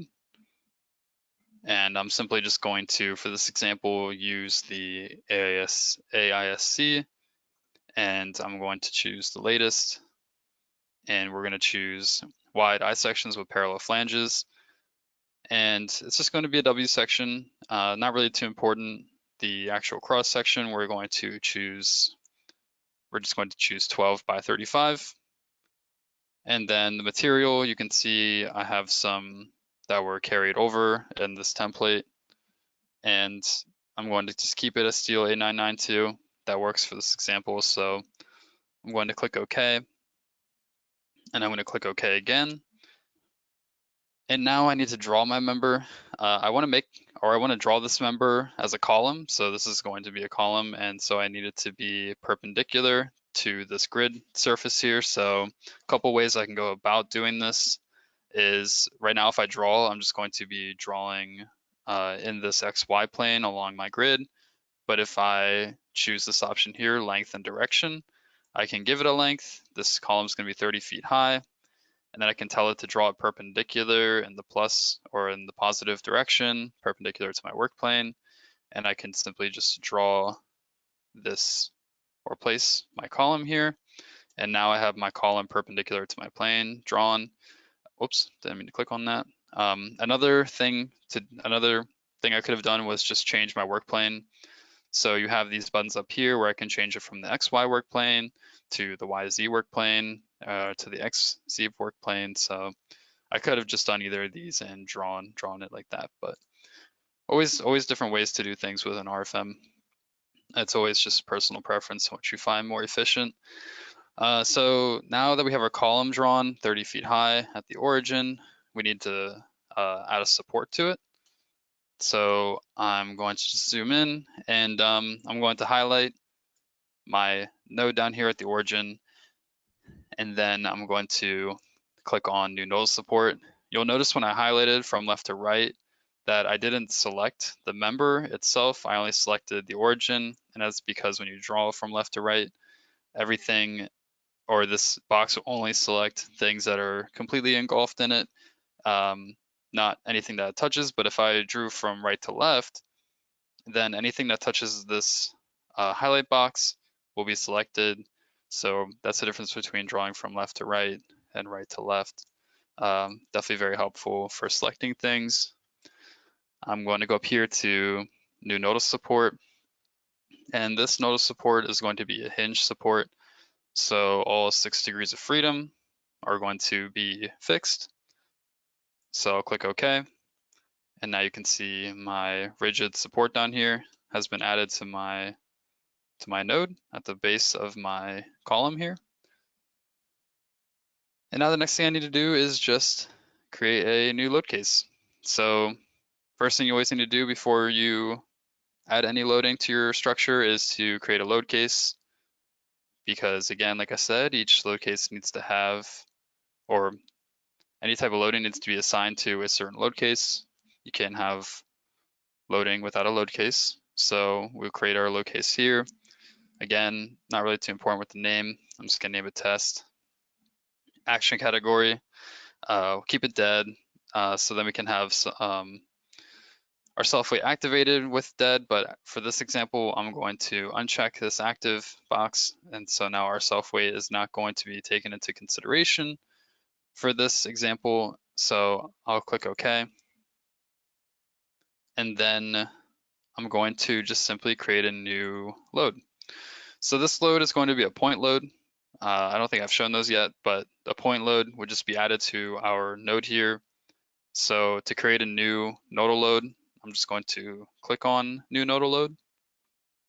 And then I'm going to tell the program what the magnitude and what component or direction this is going to be placed in. So I'm going to do it by component, and it's going to be a downward force, and I'm going to make this downward force 5 kips.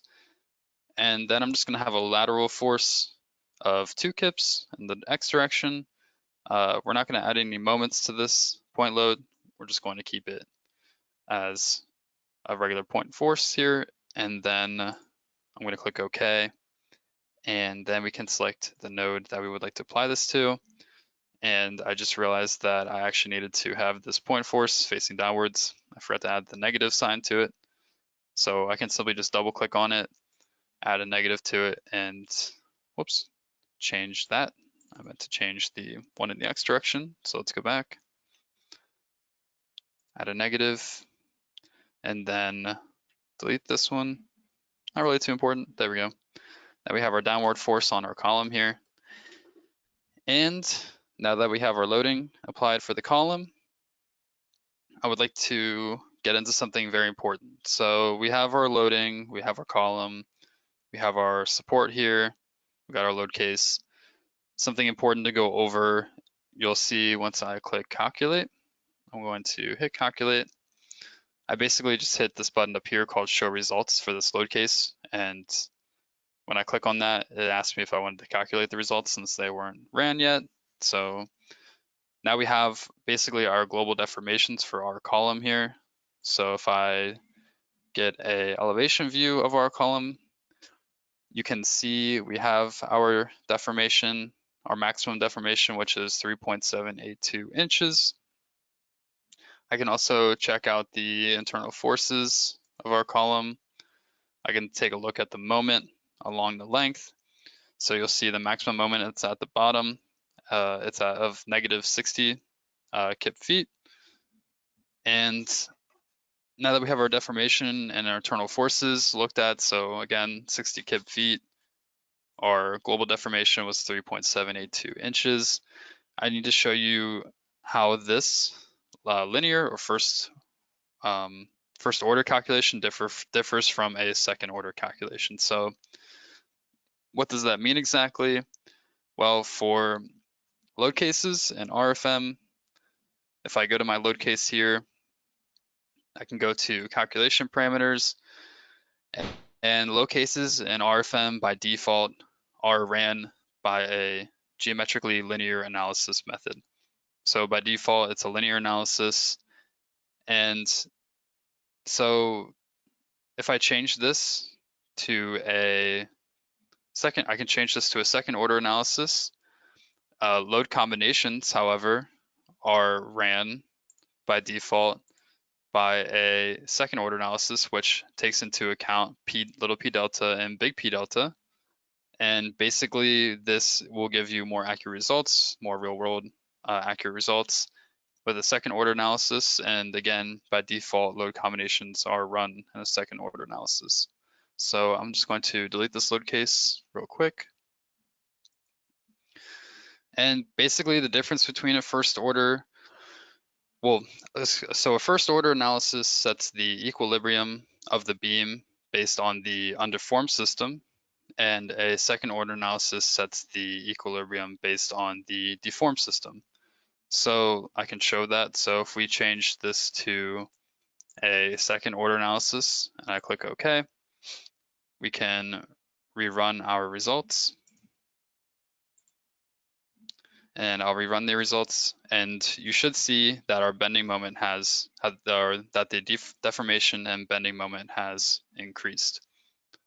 So you can see now with taking a little and big P delta into account, we have a larger deformation at 3.905 inches. And then if I turn on my member internal forces, we went from 60 kip feet to 61.6 kip feet. And this is because, again, of the P delta effect. So since the deformation increased, basically, our deformation increased, the applied axial load here has increased because, well, the applied axial load has an increased moment arm, which then in turn increases the maximum moment that we have down here. So just keep in mind that you will get different results when switching between, if you have the exact same thing modeled in a load case or load combination, you need to keep in mind the defaults that are set. So again, a load combination by default runs a linear analysis, and a load combination runs a second order analysis by default. Those can be changed, but just wanted to point that out. Another note that I already mentioned, again, columns members in RFEM are determined to be a beam or column based on how the loads are applied. In this case, we have a column because of the axial force that's applied here. So then now I'd like to change the loading on here. So to get into a different example, I'm going to change the load here from 5 kips to 100 pounds. So I'll make that 100 pounds negative. Oops, actually, there we go. And then I'm going to make this 0. And now we're going to get into the atom module RF stability. And so I'm going to change that. So basically, to go over atom modules again, atom modules for an RFM are basically just separate dialog boxes, but they are mostly used for design. So for example, if I go up here to atom modules, we have them organized by material. So we have RF timber for timber design. We have the RF timber CSA for Canada. Also the aluminum, we have the ADM, RF aluminum ADM atom module for aluminum design.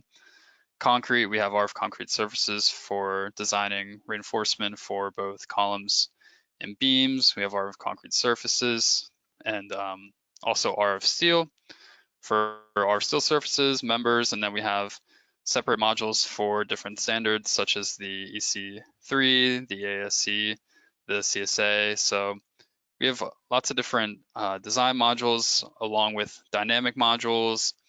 We also have our stability module, which we'll get into, and then a couple others.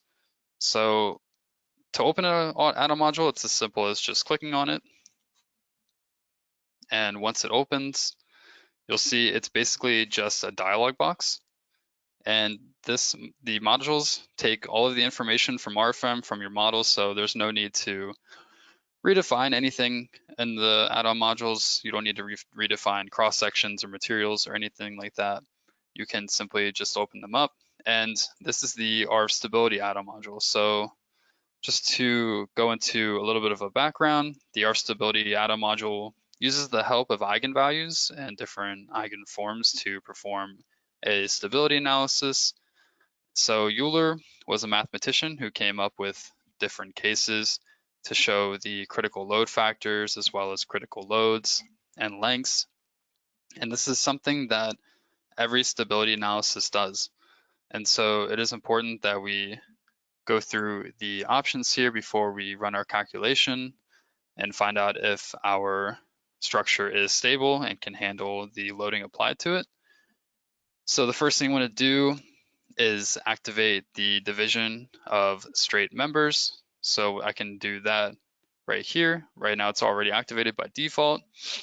I can also hit this edit button, and then I can go down here to minimum number of member divisions. Right now it's 2. I want to increase this to 10 just for more accuracy. And then I can simply just hit calculate. So my calculation will run.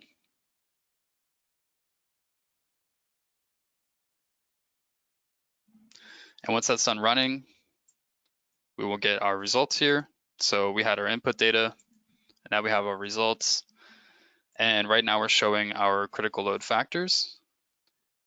And so basically these critical load factors are the amount, or this critical load factor here would be the amount you would have to multiply the loads by in order to get an unstable system. So right now it's at 135.247 for this first eigenvalue number or eigenmode, and I would have to multiply the loading on my beam right now by 135 times to basically get an unstable structure.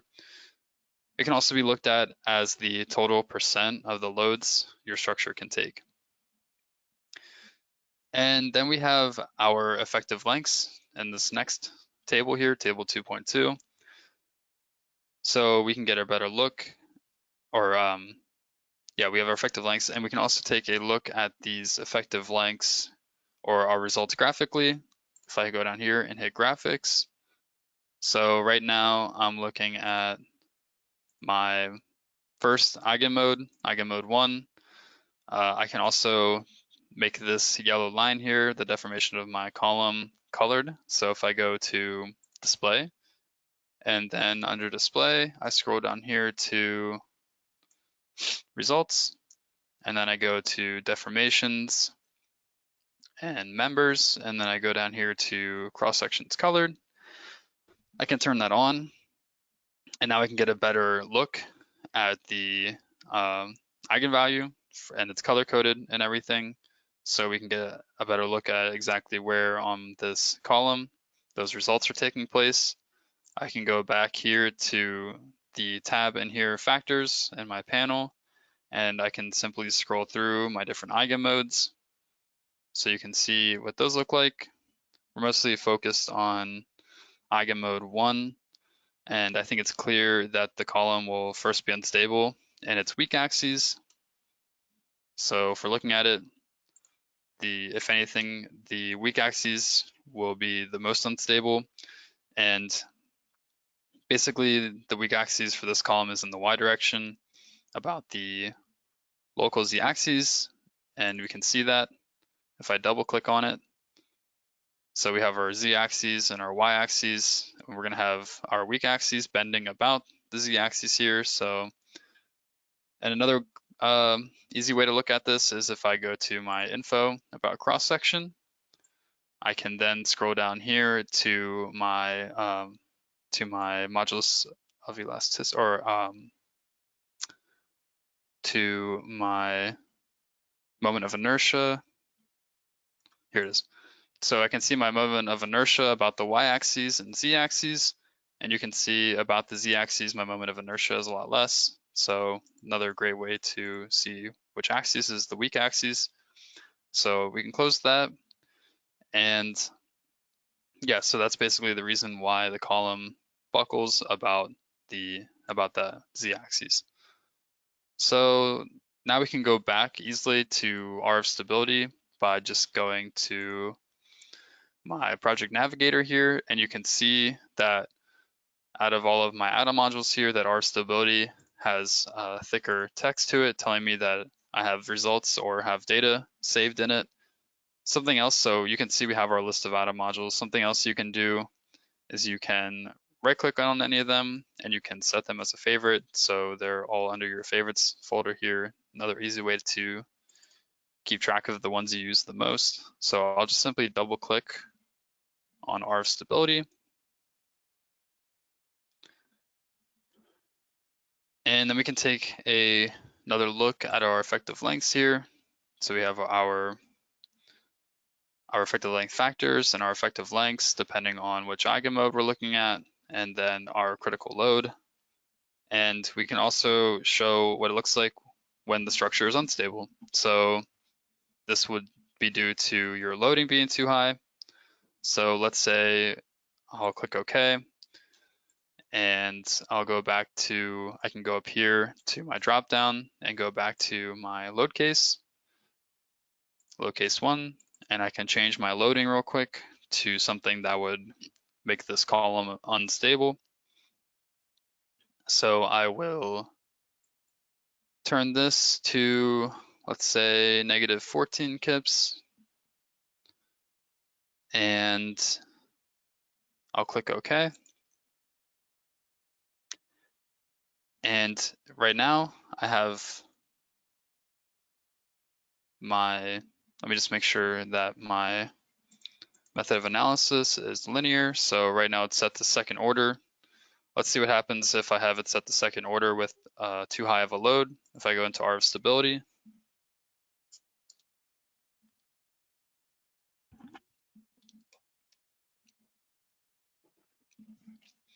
and then when I'm in the RF stability, I want to make sure my model is stable, so I'll click OK. It'll run the calculation, and it's giving me an error message basically saying LC results are not available, and this is because my model is unstable. So what I need to do is go to load cases and combinations, and basically when a model is unstable, you can't get RF stability results when it's running according to a second order analysis. We need to change this to a geometrically linear analysis, so I'll click OK. Then I'll go back into RF stability, and we should be able to now run our calculation and find out how much our loading needs to decrease, or also how much or what we need to change about our model. So you can see right now we went from 135 for a critical load factor down to 0.96, which is less than 1, which is not good. So if you get a critical load factor less than 1, this basically is saying that your model can't handle 100% of the loading. It can only handle, for this example, around 0.96 or 96% of the loading applied to it. So that's another way to tell if your model is unstable, is if this critical load factor is below 1. So I'll click OK. And what I would have to do to make this model stable is either increase the size of my cross-section or change my cross-section of material or change my loading, and there's a couple other ways too as well. And yeah, so that's basically how to use RF stability to take a look at different eigenmodes, critical load factors, and check the stability of your model. I'd like to jump back to the PowerPoint again for another question.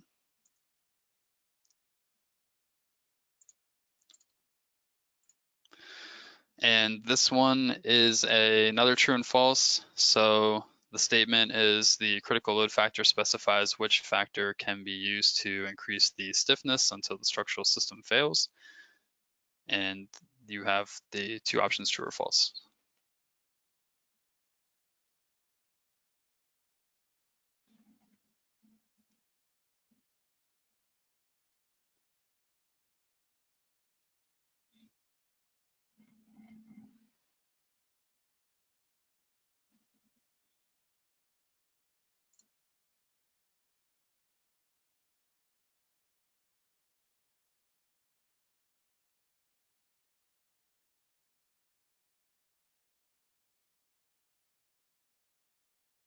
Looks like now is also a good time to take a quick 5-minute break. So I think we'll take a 5-minute break and then we'll come back and go over what the correct answer is for this statement. So we'll come back here at 3:07.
All right, so let's go over the answer for this question.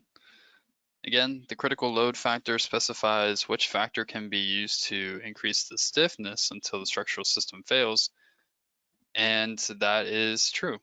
Or sorry, that's false. Oh, so that's false, and the critical load factor basically specifies which factor can be used to increase the loading until the structural system fails. So looks like everyone mostly got that one correct, and so that's great. So now we can move on to back to RFEM. And so we're done with the Euler case one example.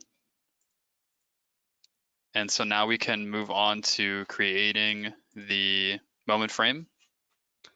And to do this, it would be pretty easy. Oops.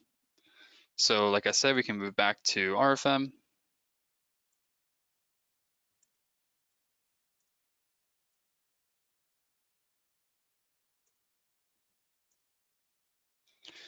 And now that we are done with our column here, we can basically just change it or use it to create our moment frame. So what I'm going to do is change the force back to a normal force, or back to the force it was before where we didn't have an instability.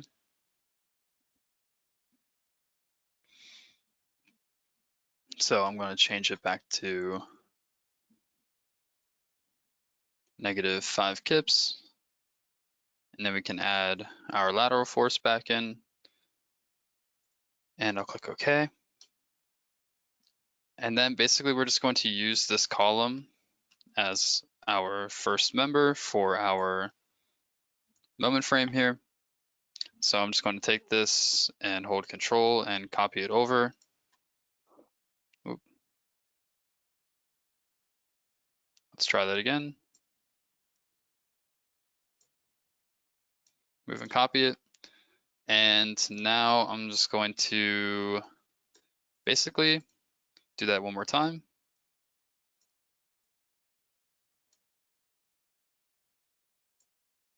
And I basically just want my column, the columns of my moment frame to be 10 feet apart.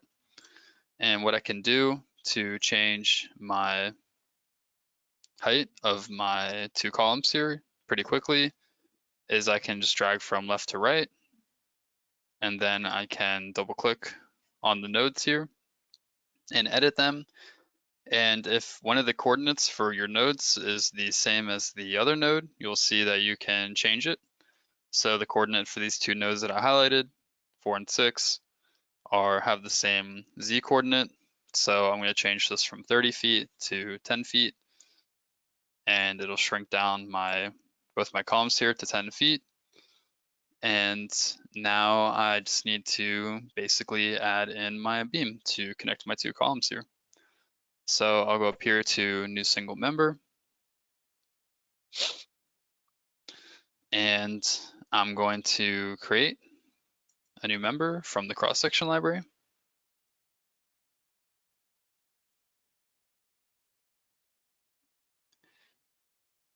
And this is just going to be another I section.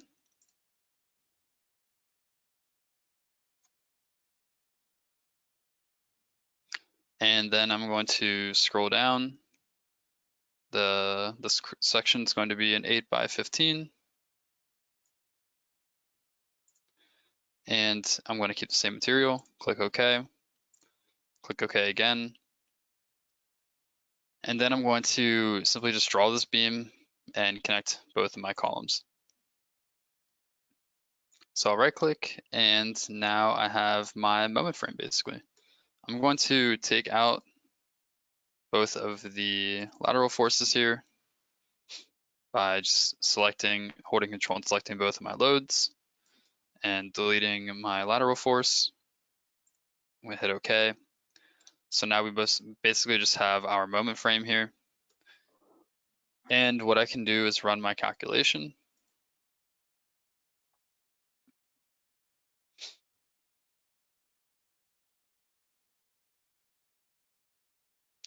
And once that runs, we should see we can take a look at our normal forces. Right now we don't have any moments about the y-axis. And we can take a look at our global deformations as well. Really not any right now on our moment frame. So what we could do is increase the loading. But also we could just add a uniform load to it. So I could go up here to new member load. And I can go to force, and then I can go to uniform and have it in the global z direction.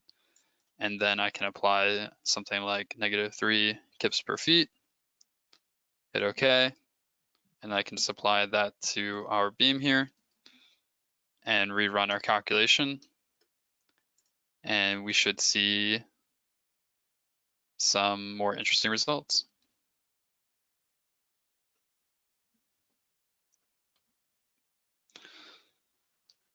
So you can see it's a little tough because our deformation of our column here is a little higher than our moment frame here.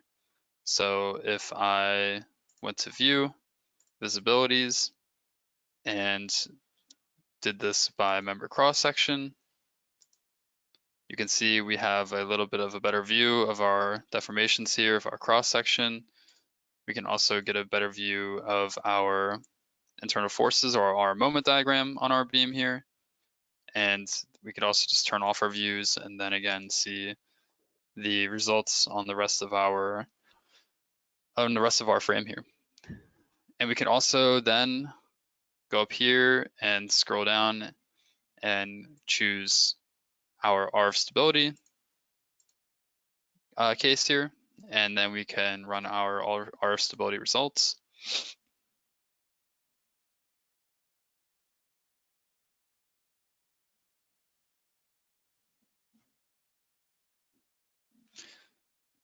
And now we can take a look at our results for our moment frame here. What I can do is just highlight this, and then I can make a visibility by selected objects, and I can simply just keep my moment frame.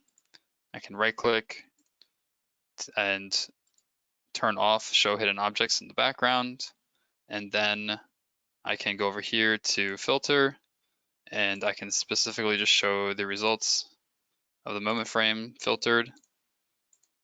And now we should be able to get more of better looking results for our eigenvalue here.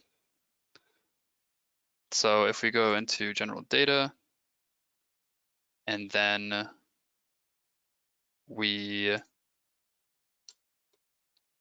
let's go back to turn off our cancel this visibility, and we will have this set to all. And then if we deleted our column here, and then went back into our stability,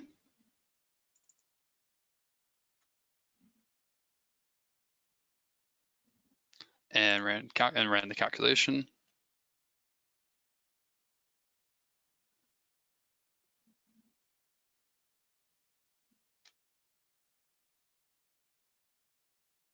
now we should see our critical load factors for our moment frame here. So 4, so pretty good for the first mode. Now we can get a better look since our column is not taking up the results there. So we can scroll through here and see our different eigenmodes for our frame here. You can see the first eigenmode. Right now our frame is bending out of plane for our first, and you can see our other 4 there by scrolling through here. We can also increase the factor here to get a better idea of what these look like. And then let's say for our frame, we really don't want it to deform out of our plane here. So what I could do is simply highlight both of my 2 nodes here. So I can hold Control and highlight them, and I can add a nodal support to them. And this specific node support, I just want to have it keep my frame in the XZ plane. So I'm going to allow it to rotate about all axes or all degrees of freedom for rotation.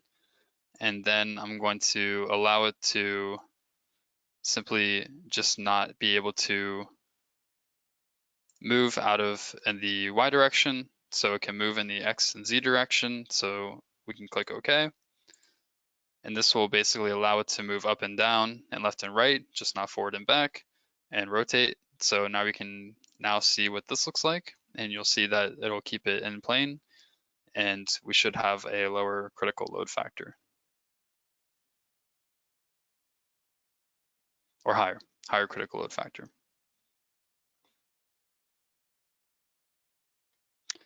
So if we go back into our stability, you can see that my first eigen mode looks a little bit better. And now we have a higher critical load factor of 21. So we increase the stability of our moment frame here. And that is the end of the stability example. And I wanted to leave this section open for questions and discussion. So we're basically going to move on to the concrete example. But before that, like I said, if you have any questions or any subject you want to go over or want me to go back over, something that you're confused about, you can put that in the chat and we can go over it, or I can answer any questions before we move on to the concrete example.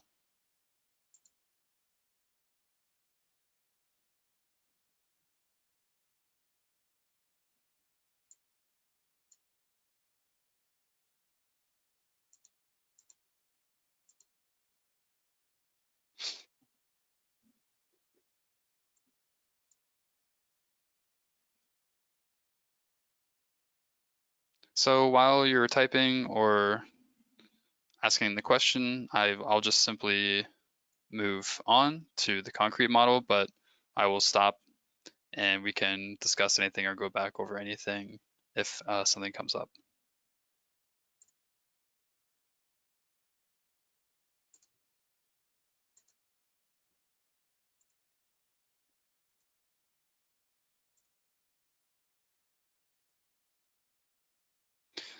So let's see.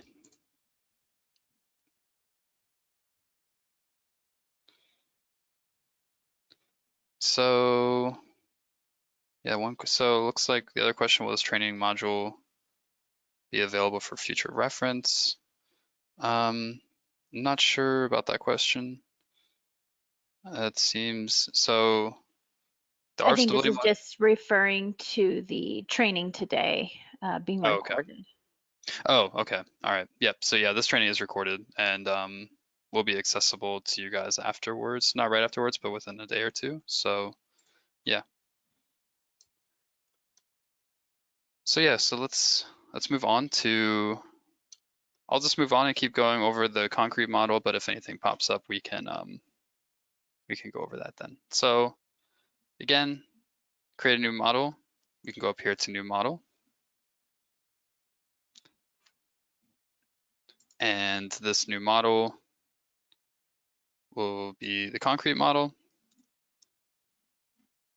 And we can give it a description and we'll keep it 3D. And then for the standard, we're gonna select the ASCE 716. And for this one, we are going to create combinations automatically. So we'll get to see how that works. And we're gonna keep the positive orientation of our global Z axis upward. So all of this looks good. We can click OK.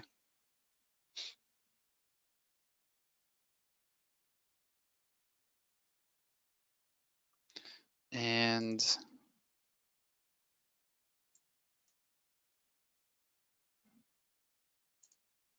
yep, and so now we have our blank model here. And the first thing we want to do to create our model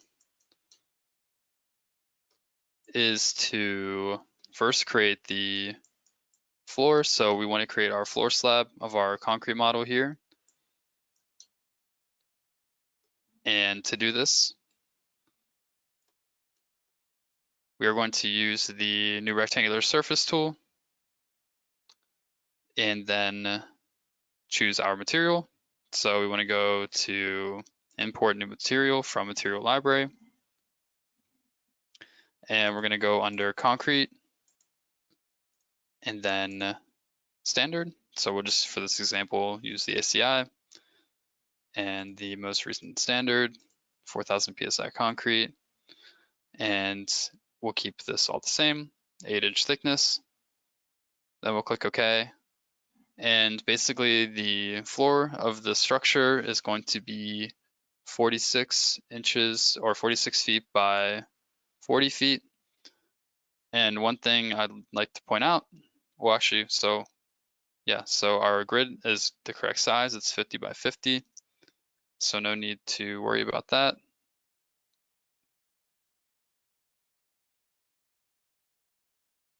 So we'll go up here to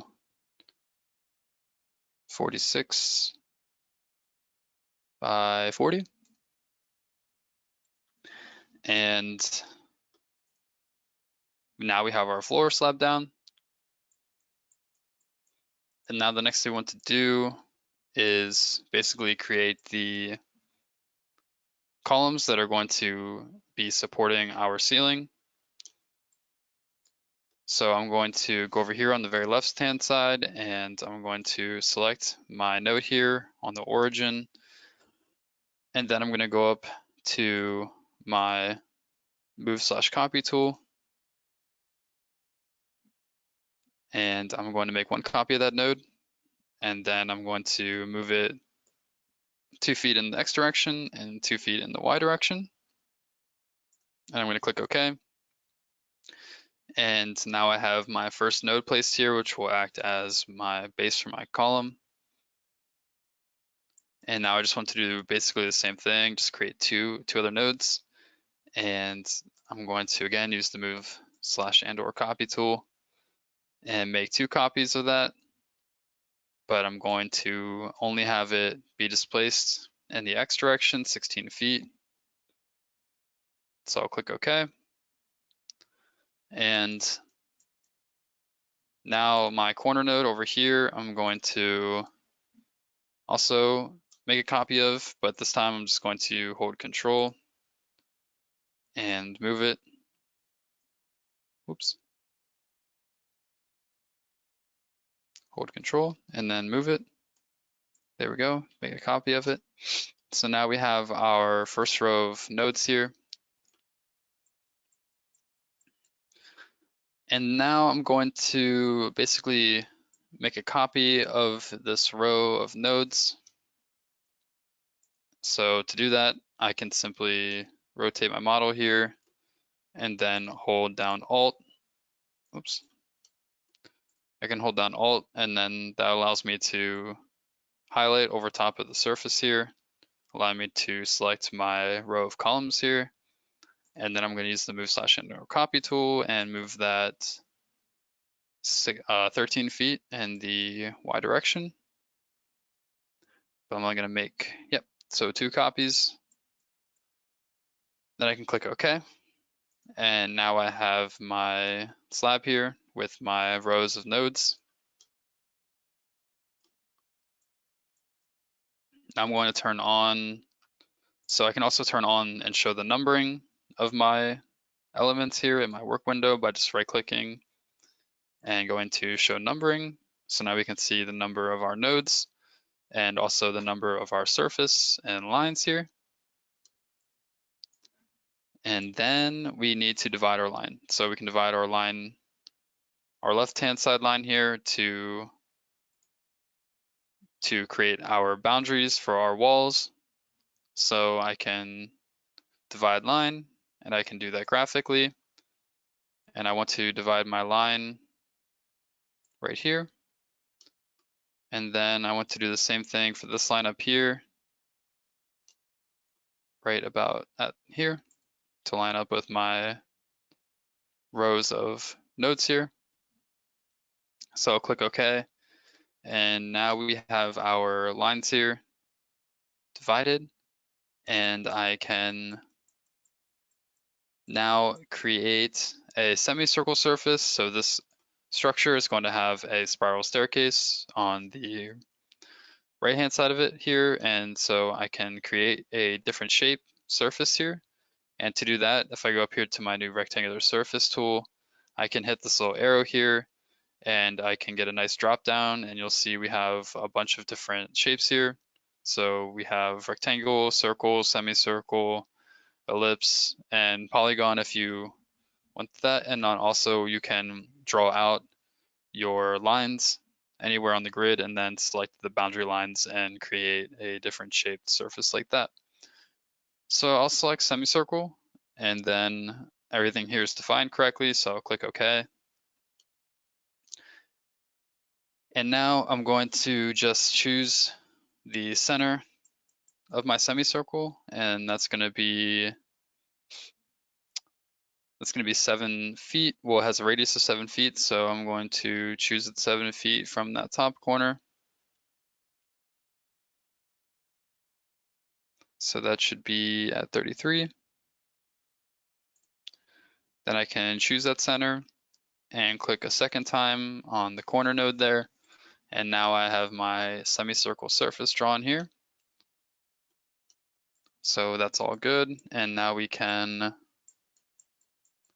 create our ceiling slab. So basically the geometry of the ceiling slab for this structure is going to be the same. And it's just going to have a thickness of 12 feet and a clear height of 11 feet between the two slabs. So basically what I can do is highlight my slab here, and then I can move/copy it. And I'm just going to make one copy of it, and I'm going to have it be displaced 11.83 feet into the Z direction. To take into account the thickness of the two slabs, I need a clear height of 11 feet between the two. So the 0.83 feet comes from the thicknesses divided by 2 and added together. So we'll click OK. And now we have our two slabs here. And something I did want to point out is that the center line of any slab in RFM is in between the thickness of the surface. And what I mean by that is if I go over here to display, right now the thickness of the slab is not being rendered, it's just being rendered as a 2D element right now. But if I go down here to display, and then I go to rendering, and I go to model, or I'm sorry, if I go, so model, and then I go to solid model, and then I go to surfaces. If I choose filled with thickness, you can see now we actually have the thickness of our slab here, and the center line of the surface is lying halfway between the thickness. So that's why that's why I added 0.83 feet to the height to make sure that the actual distance between these two slabs is 11 feet. So I'm going to turn that rendering back to just filled. And now I'm going to turn this into a different view. So right now I can turn this into an isometric view, which is very handy. And then I can turn this into a perspective view if I like. And the nice part about a perspective view is if we are looking at the model in the reverse Z direction, I can go to perspective view, and now I can get a look at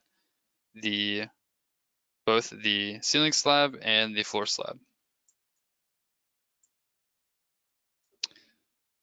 So now the next thing I want to do is create my wall, or next thing I want to do is divide this line here, line 10. So what I can do, or I'm sorry, I want to divide line 16 here so I can get a center point for my spiral staircase here. So I'm going to double click and select line 16. And then I'm going to right click and go to divide line and then go to distance. And right now I have line 10 selected since it's lying over top of 16. So I'm just going to type in 16 manually. And I want to divide this line a distance of 7 feet from the start. So I get a perfect node right here in the center. So I'll click OK. And now I have my node here. And what I want to do is make sure that this line 10 here is split at this node here. So when this line comes into contact with this line 10 here, I want to have that split. So what I can do is use my tool up here called Connect Lines or Members. And then I can simply highlight node 40 here. And now you can see that this line 10 is separated, and it was separated into lines lines 17 and 18 here. And what this will allow me to do is now I can delete lines 16, 17, and 18 here. And I'll do that once now I can delete the surface, because I want to join these two surfaces together, the semicircle and the rectangle. And now I can delete lines 16, 17, and 18. And another way to do this, other than graphically, would be to go into the project manager or navigator and go to lines. And then if I select lines 16, 17, and 18, you can see that the project navigator is synced up with the graphics or with the work window. So if I click them, you can see I can see exactly where these lines are that I'm selecting over here. So what I can do is just hold shift and highlight and select all of these lines and hit delete. And now I just have the boundary line of my ceiling slab here. And what's nice about that is now I can simply just turn this boundary line into a surface by going up here to the new surface button and then hitting this drop down, going to select boundary lines, and then I can choose my parameters here. I'll change this 8 inches to 12 inches for the ceiling slab, click OK. And now this is asking me select your boundary lines. And so I'll do that graphically. And now we have our one surface here that's, instead of two surfaces, just one rectangle or one large surface. So I'm going to take this out of perspective view, go into isometric. And now the next thing I want to do is add openings, or add an opening to our top ceiling slab here. And adding openings in RFEM is really easy. We have a tool for it, and it automatically integrates the opening into the surface. So what I can do is go up here to the opening tool, and this opening is going to be a circular opening. And so all I need to do really is just select the center point, and now you can see why we divided that line. So I have my center point here. I can select that, and the opening is going to have a radius of 6 feet. So I can just go over in this window over here, type in 6 feet, hit enter. And now I have my circular opening, and that will act as the opening for the spiral staircase.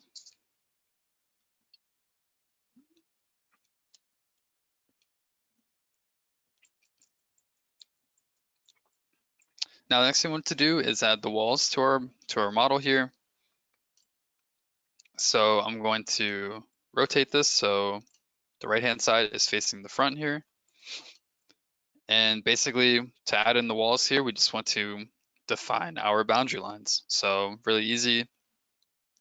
I'm simply just going to divide some of these lines here so we can get some intersection points to draw our lines. So this first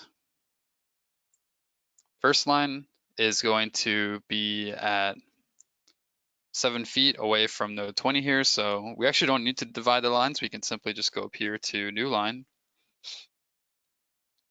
And then we can just click, and from 7 feet from 20 here, we can go all the way down to 4619. I can click, and then you can see that I want this line to be perpendicular to my ceiling slab. So you can see there's going to be a nice symbol here telling me that I can click on this point here and it'll be perpendicular, allowing me to draw that perpendicularly. And now we have a line, which will act as a boundary line to our wall that we're going to draw out here. So now the next thing I need to do is just connect, or actually I'm going to draw one more line in the back here. And this one is going to be 12 feet away from our staircase here. So I'm going to draw that at 34, 46.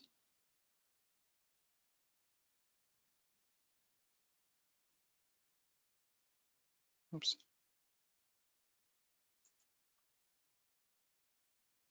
There we go. We can snap to our point there and right click.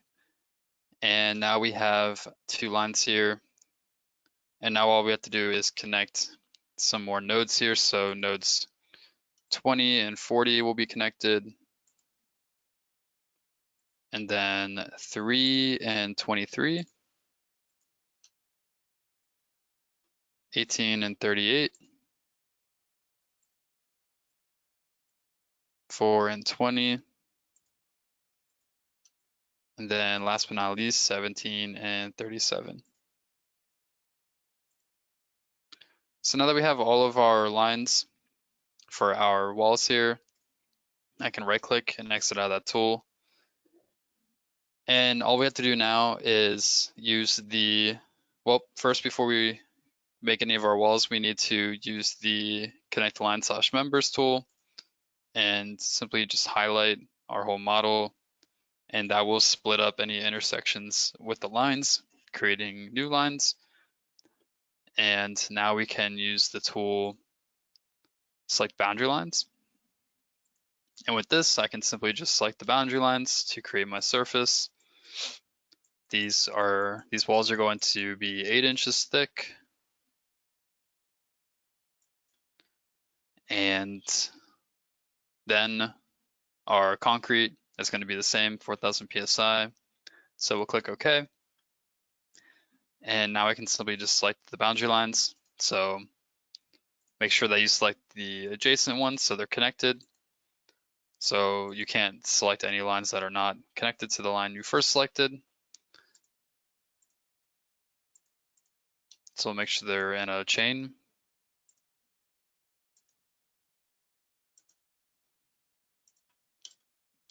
Now we just got to do one more. And now we have almost all of our walls created. The last wall we still need to create is this curved wall here for our staircase. And this can't be done with any of these surfaces because it's out of plane. It's not located in one single plane. So what we have to do is go over here to this drop down here for curved surfaces. So I can go over here to quadrangle, the quadrangle tool, click on it. It's going to be 8 inches, same material. I'll click OK, and now I can simply select the boundary lines for this curved surface. And now we have our curved surface for our spiral staircase.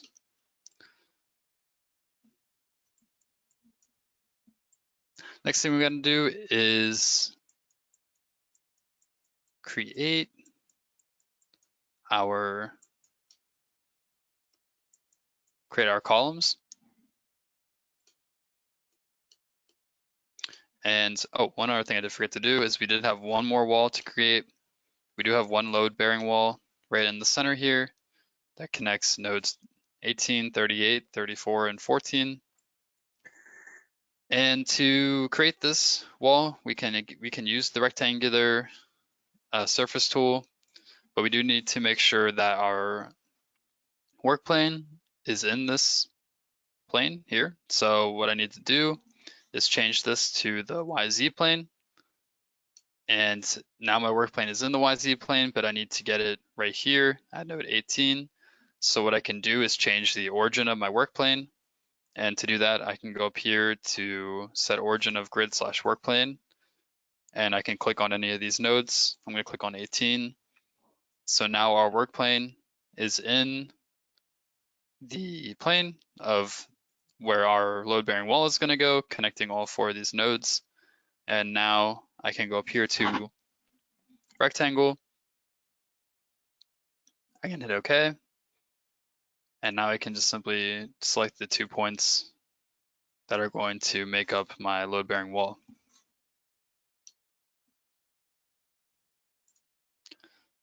So now we have that created.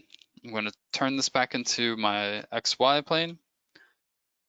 And now we just need to create the columns. So lots of different ways to do this. I know we went over how to create the columns just using this button to create a new single member.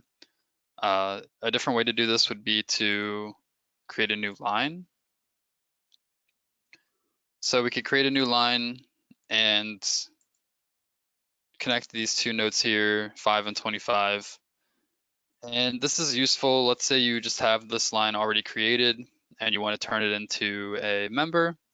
Well, we can double click, or you can double click on any line here. And within the edit line window here, there's a tab called member. And if I go to member and then I go to available, this will let me create a beam from the line or a column or any member you'd like, basically. And I can go to import from cross-section library. And then I can tell it what cross-section I would like. So parametric massive, since this will be a concrete column.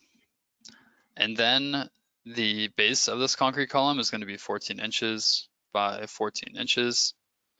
Or yeah, base will be 14 inches and the height will be 14 inches. So then I'll click OK. And we can keep the material the same. And then if I click OK through all of these dialog boxes, you'll see my line has now turned into a concrete column. And so now we can do this for the rest of our model. I mean, we don't have to create the line and connect these. What we can do is use our workflow of selecting the member, holding control, and dragging right at the node here. And then we can create the rest of our columns doing this. Oops, Control Z. Let's try that again.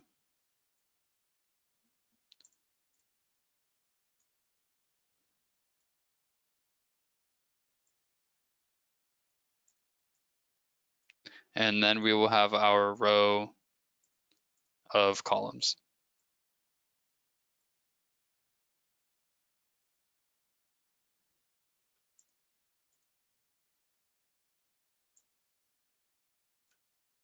There we go. Now that we have a row of columns, we can simply copy them again, and then we don't have to worry about creating them again.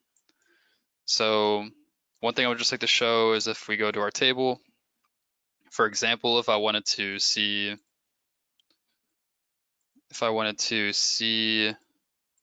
what kind of members I have in my model through my table here. So I can expand this table, and then I can go to, right now I'm under material, so I can see which material I have in each of my, or throughout my model. I can also go to the tab members here, and now I can see I have all 4 of my members. There are beams, member types. I can see the type of cross-section they're made of, and I can select them in the table here individually and change things about them if I'd like to. So I could change something like the member type here. So the tables are pretty powerful for quickly, or if you have a large model and you need to quickly and easily just see the different model data and change it very quickly, this is an easy way to do that. So if I want to select something in my model, I can do it graphically, or if I have a lot of them in a lot of different places and they're very hard to find, a lot of different of these, maybe they're smaller elements within your model, you can go up here to this button called Special Select. And this is another tool we have. And I can simply tell the program, okay, I want to select members. And I want to select all members, or not all members. I want to select only members that have a cross section of 14 by 14. And then I can click OK. And now the program will select all of the cross sections with 14 by 14. And that makes it easy if you have a large model with lots of different smaller elements maybe that are hard to select. So then we can just simply take this, hold Control, and then drag and try that again.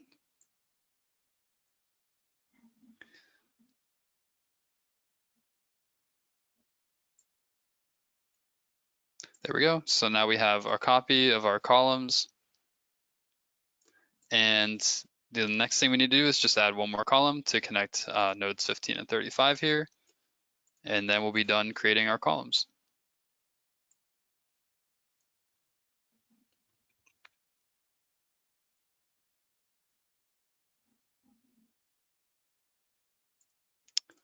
There we go.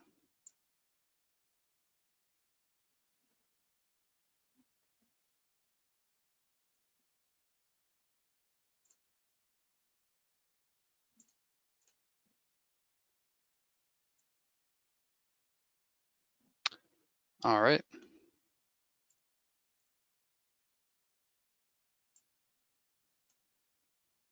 Okay, so we're gonna let that one go and simply just draw that one out.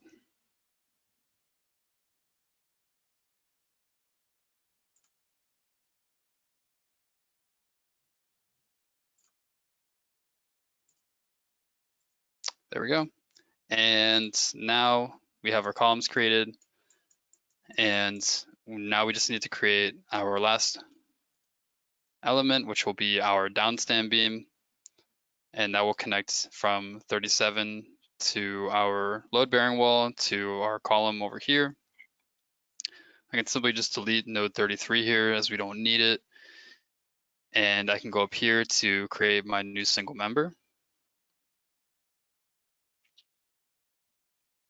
And then I can create my new single member. So this one will be a cross section of 12 inches by 12 inches. So I'll go to my cross section library.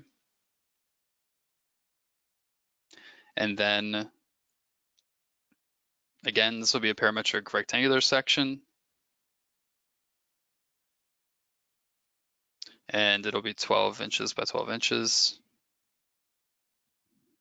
And this one will be a different member type. So this is going to be our downstand beam, and it's going to be dropped down right flush with our surface or our ceiling here. So what I want to do is change this member type to a rib element.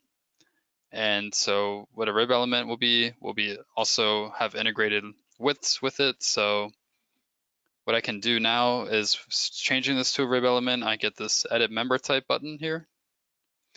And you can see what this rib element will look like. It's going to be integrated with our ceiling, with our slab, and it's going to be dropped down to be flush with it. So I want it to be on the positive Z side or local Z axis side of our surface. And you can see what the two differences are in this graphic here between those options. So this is just changing the alignment and position of it. And then we need to tell the program what the width or integration widths are going to be for side 1 and side 2. I'm just going to make the width L/8 for both sides. And then I'm going to click OK. Click OK again. And now I just need to draw out where my beam element is going to go. Oops.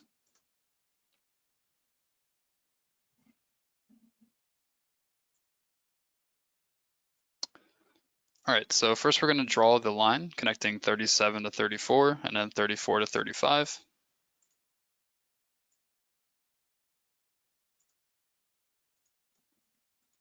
And then I'm going to select both of those lines, double click them to edit them, and check on the member available option here. And again, we're going to choose our rib, which we already have defined. Well, choose our section. We need to define our rib. We'll edit the member type again. And all of this is set OK, so we'll hit OK again, and then again. And now we have our rib element created. And you can see that it's dropped down below the surface. And so everything there is defined correctly. And now we need to create an opening in the back of our model here. So to do this, I'm going to change the work plane again to the XZ plane, or XZ plane. And then I'm going to change again the origin of my work plane. And now I can simply draw on this surface the opening. And it's going to be a rectangular window basically.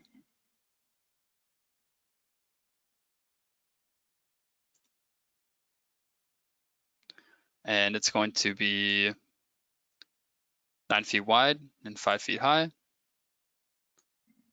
So we'll go down here and we'll go to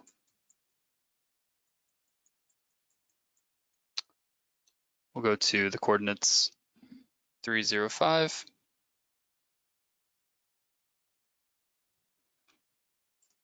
And it's easier to see the grid points if I change this into a wireframe view. And then we'll draw our opening here.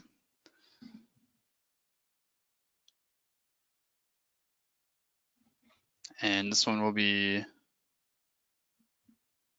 there we go. So now if I change this rendering back, now we can see we have our opening there. And now we basically have all of our,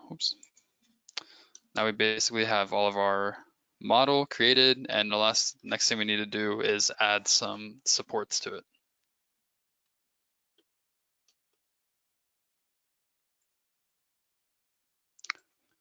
So I'll change my work plane again, and the next thing we need to do is add in some line supports.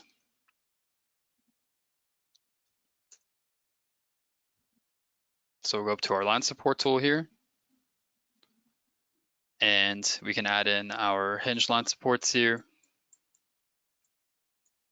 And with these, I'm going to create a new type. So I'll just turn off the translation in the X and Y and release those, because these supports, we're pretending that this structure is sitting against another structure adjacent to it. So it's able to be supported in that way. So it's only being supported in the Z direction. And so now we have our supports there. And then we can add in our surface supports by just double clicking on our surface and hitting edit, or just going to the edit. And then we can go to the tab support/eccentricity and then hit available. And for our surface support, there's only going to be spring constants. And for the X and Y, we're going to have a spring constant of 640 kip per cubic feet. for our X, Y, and Z. And that is going to be our foundation modulus for the gravel that's underneath our structure here. And then for the shear, we'll have spring constants of 32 kip per feet and 32 kip per feet. And then we're also going to have a nonlinearity. So if there's failure, there will be failure if negative contact stress is in the local Z direction. So if any uplift happens, then these supports will fail. And we'll click OK. And now you can see our nonlinear supports with only spring constants are applied. And you can tell they're nonlinear easily graphically by seeing that they're blue, and green means they are linear supports. So that basically concludes what we have time for with this model today. So I'm going to switch back to the PowerPoint.